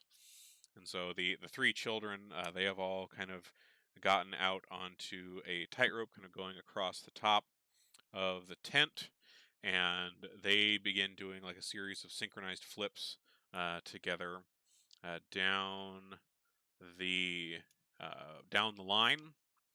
And in the process, to kind of add a bit to the excitement here, the mother and father are involving a little bit of fire in this, and are while these children are kind of flipping across the tightrope, they are doing some kind of like simpler fire juggling over the top of them, just kind of add a little bit of extra flair and danger. That was weird. Like landed on its side. That was funky. There we go. All right, so with that, 17 and there's 9. All right, that does manage to pass. Fire, top, and tightrope flips. All right, it gets a little close. Like there's a couple times where like at least from the audience's point of view, like they think there's a couple times where the little fire things that are being tossed might have hit a foot or something, but it seems like everybody's okay, and they managed to successfully complete their portion of their act up there. Dwarven Throwers, they've all been successfully caught by you here, and they've begun setting up for their next thing, which involves some cannon blasts pretty much directly upwards to the roof of the big top, and then coming down and landing in a kind of big pool of water. And so they start lining those up, and the cannon gets pointed basically directly upwards, at least from the angle that the audience can see. And these dwarves start blasting out of here with kind of wild sounds of glee. And nice. They actually get a critical success on that one. They get they roll a 29. Let's see, upward blast. Nice. All right, so they come firing out of this cannon and are, coming down, and all four of them land squarely in this pool together, and like as each of them lands, just to kind of add a little bit of extra oomph, like right before they hit the water, they throw out their arms and legs to each side for like just the biggest belly flop they could possibly hit. And so all four of them smack down in this pool with a belly flop with these just wonderfully delicious slaps, and sending these huge columns of water kind of flying up into the air as they all hit pretty much just one after each other into this. Grotus, what is the second part of your shtick over on the other side? When the last Dwarven Thrower goes up, everybody see that I'm attached to him by a bungee cord. So he gets shot up in the air. The little guy goes up, and then my body makes sort of like a seesaw in the air, and then our angular. Yeah, it gets really messy there. If you've ever seen Jackass 2, it's really bad. All right, sounds good. All right, so go ahead. Let's see. Well, is this going to be another agile roll, or are you trying to incorporate a different trait in this one? It's also acrobatics. Okay, so this one would this since it's another agile type trait, this would have a -4. Or I guess if it's landing in water, can it do it? Does it change? Yeah, if you're It would trying still to be an land in the water acrobatics too. roll. Yeah, like your check is always acrobatics. That's what you've set as your check.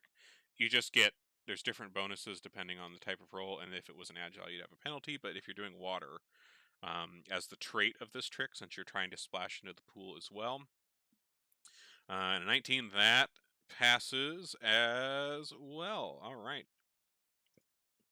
Let me get that calculated in here.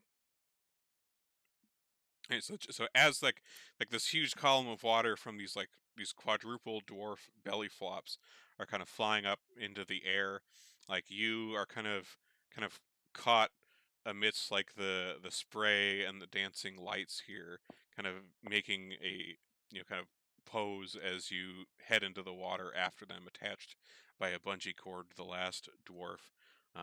And splash down right into the middle as like the rest of all this water kind of cascades down around you and kind of splats onto the floor. Some people in the front row are getting a little wet, and the kids are laughing. It's a good time all around. So last set of stuff for the finale. The family up at the top, they have um, begun the last part of their act, which is kind of a series of flying aerial feats and attempting to kind of land um, gracefully down below. And so like the family's kind of all gotten up. They're kind of almost in like a pyramid formation on this tightrope, which is kind of impressive on its own. And they kind of grab they start with like the kids, which are on the upper part of the pyramid, and they begin kind of getting some momentum. They start kind of swinging this rope that they're on back and forth, and then they toss the children. They all kind of go one after each other up into the air. And as they kind of come down from above, they're doing like kind of a series of kind of interesting poses and like holding each other's hands, and to land on these nets below.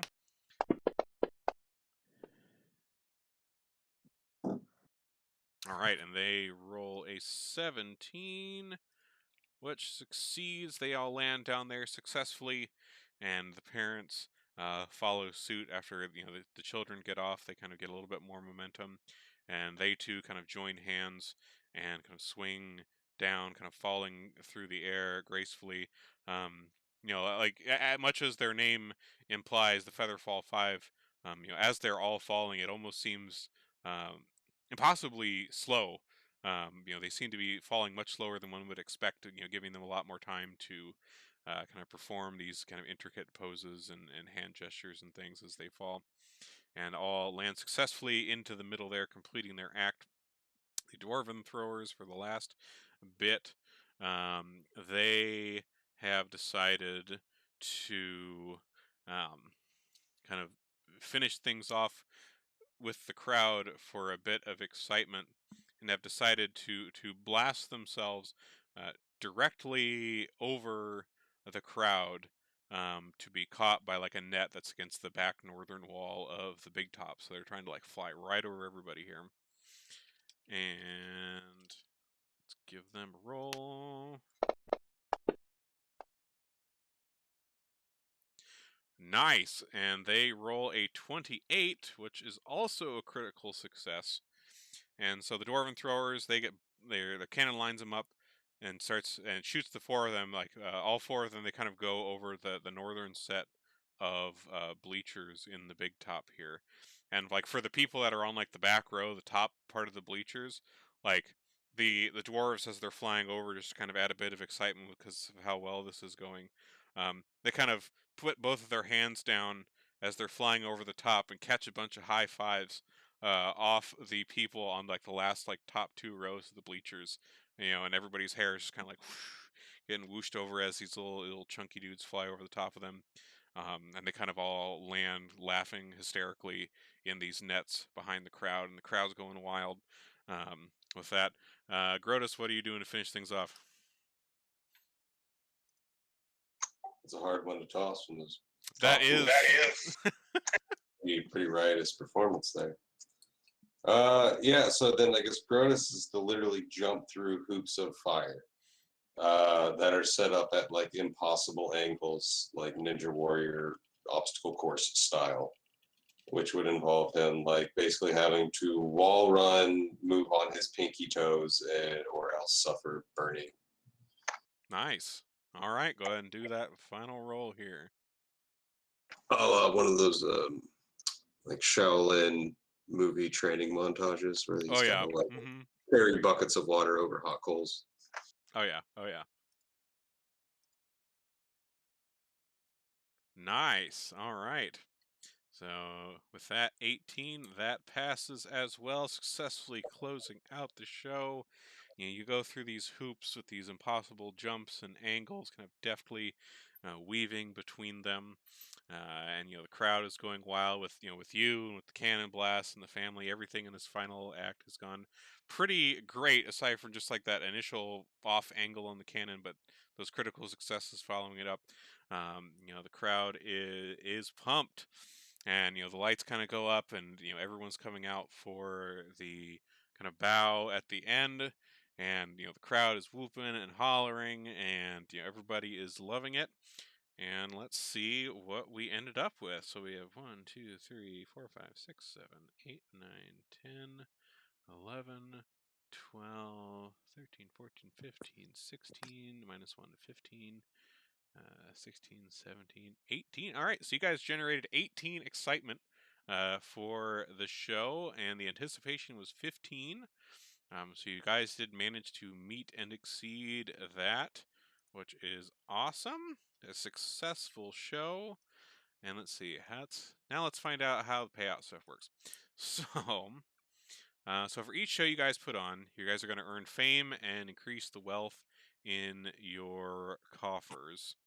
So, and the show can be either a critical success, or a failure.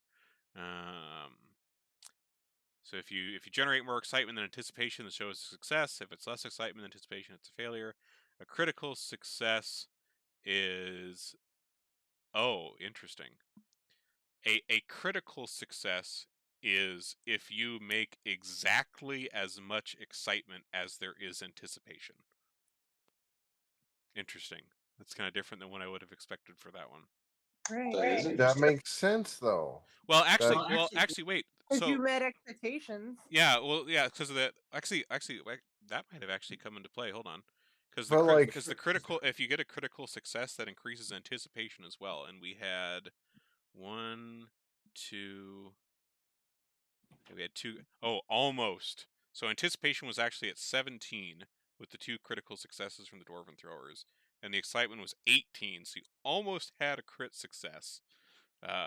Wait, didn't we lose excitement from somebody's crit fail?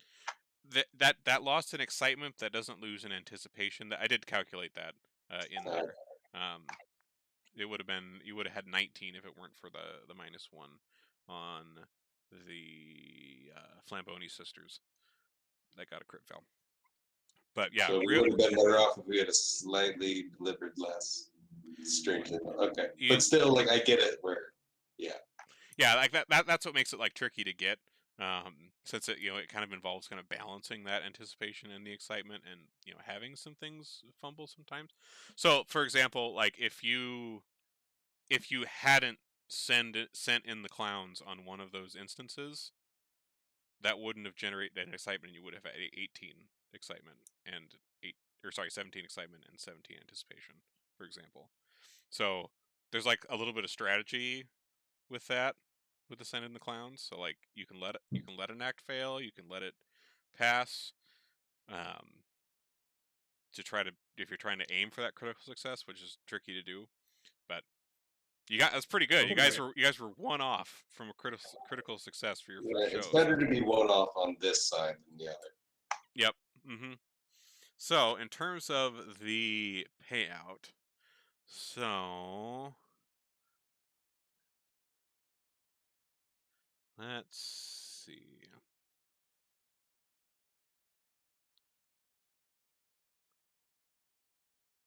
So the payout is based on, so there's a value which is kind of like the fame of the show, which is the prestige of the show. Currently the prestige is at 1 because this is your first show. And so prestige plus the final anticipation is the payout in GP. So in this case, it would be 18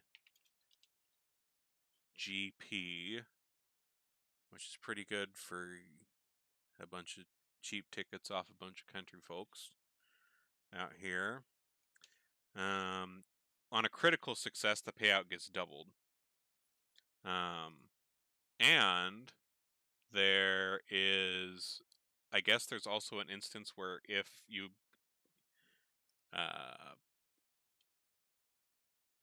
there is bad weather when a show is going on and you succeed, that doubles your payout. But if you get a critical success while there is bad weather, you quadruple your payout. Noise. Interesting. Okay. Gain control of the Better weather weather is affects what you're saying. turnout.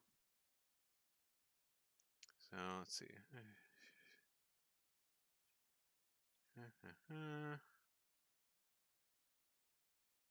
All right, and there's I that. just want enough money to get abs carved like Hod has. Right. All right, so let me put this in the party sheet. So inventory. So we have 18 Shizzle. GP. Yeah. So the way it works, if it's a failure, so if it's failure, the way it works is that it's prestige plus the final excitement, and then times a quarter. So you earn only a fourth as much if the show fails. You don't generate enough excitement. So this payout. So I guess in terms of what this payout represents profit for the circus. So like in terms the circus always makes enough money to cover baseline expenses. The success or failure of the show, like this extra cash which goes into your guys' pockets, is profit on top of that. So prestige. Let's see how this works. So prestige, we start with 1. If show is a success, you earn 2 prestige, and 4 prestige if it's a critical success. There are types of circus upgrades and things that you can purchase to improve the circus. Some of them require your prestige to be a certain level, which are, things like better acoustics, more safety nets, padded floors, fancier seats, more spotlights, tent expansions, tickets that are watermarked so people can't like fuck with them, things like that. Stuff like that is all things you can get as like you get more prestige and to kind of help with your circus running. So let me note on the sheet here that the prestige is now 3.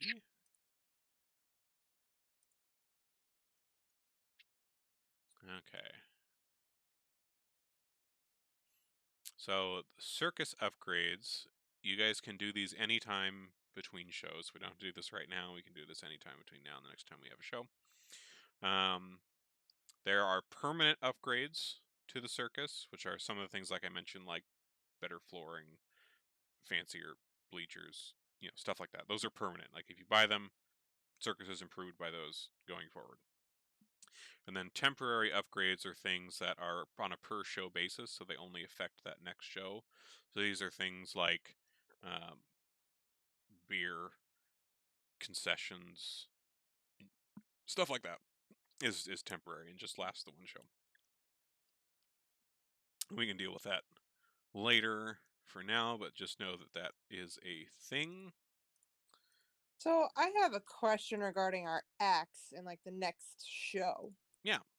And I don't know if you can answer this now or if you can answer it now or not, but so we each did 3 different things in our acts. Do we have to do those same things every time, or can we like change up our actions? Like, I did like the bubble blowing fireballs. Like, Sure. would I have to do that every time, or could I like potentially change that part of my act? So since your kind of signature trick, you're sending around this fire eater thing.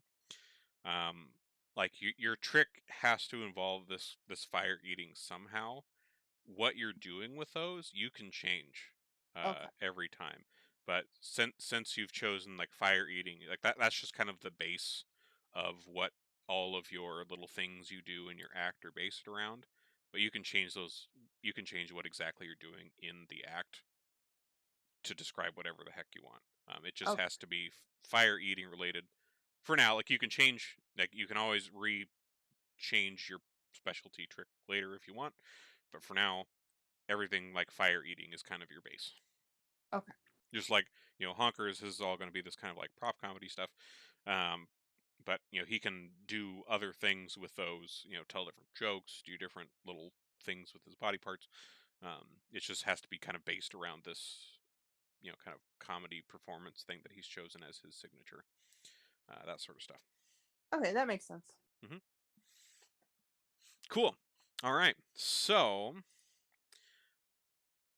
successful show. And looks like we are at time. It is 10. Nice spot to end on a success here. Let me just check something here real quick.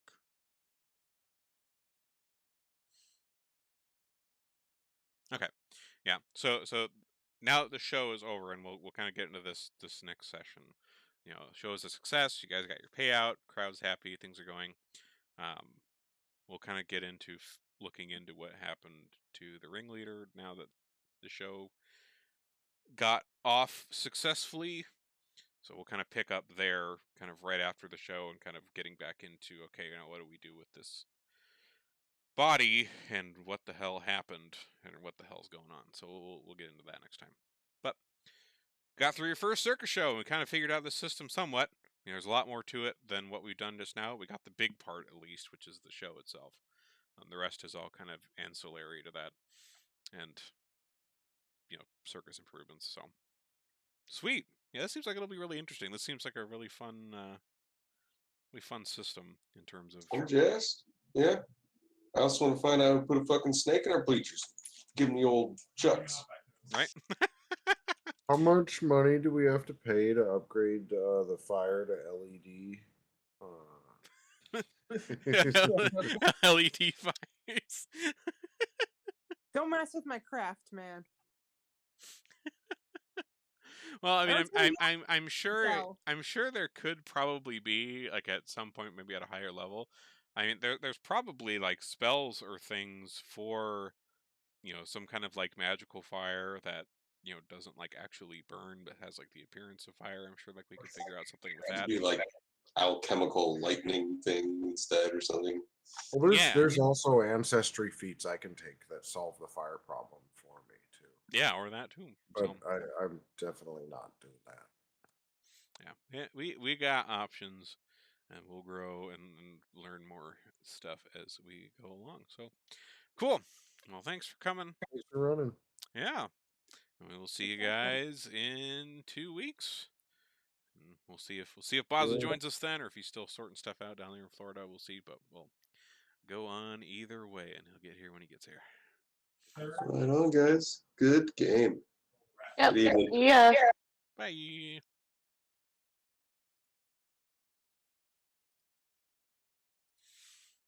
All right. Well, sweet. That was a lot of fun. So, let's send you guys off to someone here. Who do we got? Who's doing stuff? We'll do Ren right here. Little birdie. Ren. Looks like they're doing some Slime Rancher too, which I definitely want to check out at some point. Looks like it's a lot of fun. Thanks for coming. We'll see you guys later. Hello.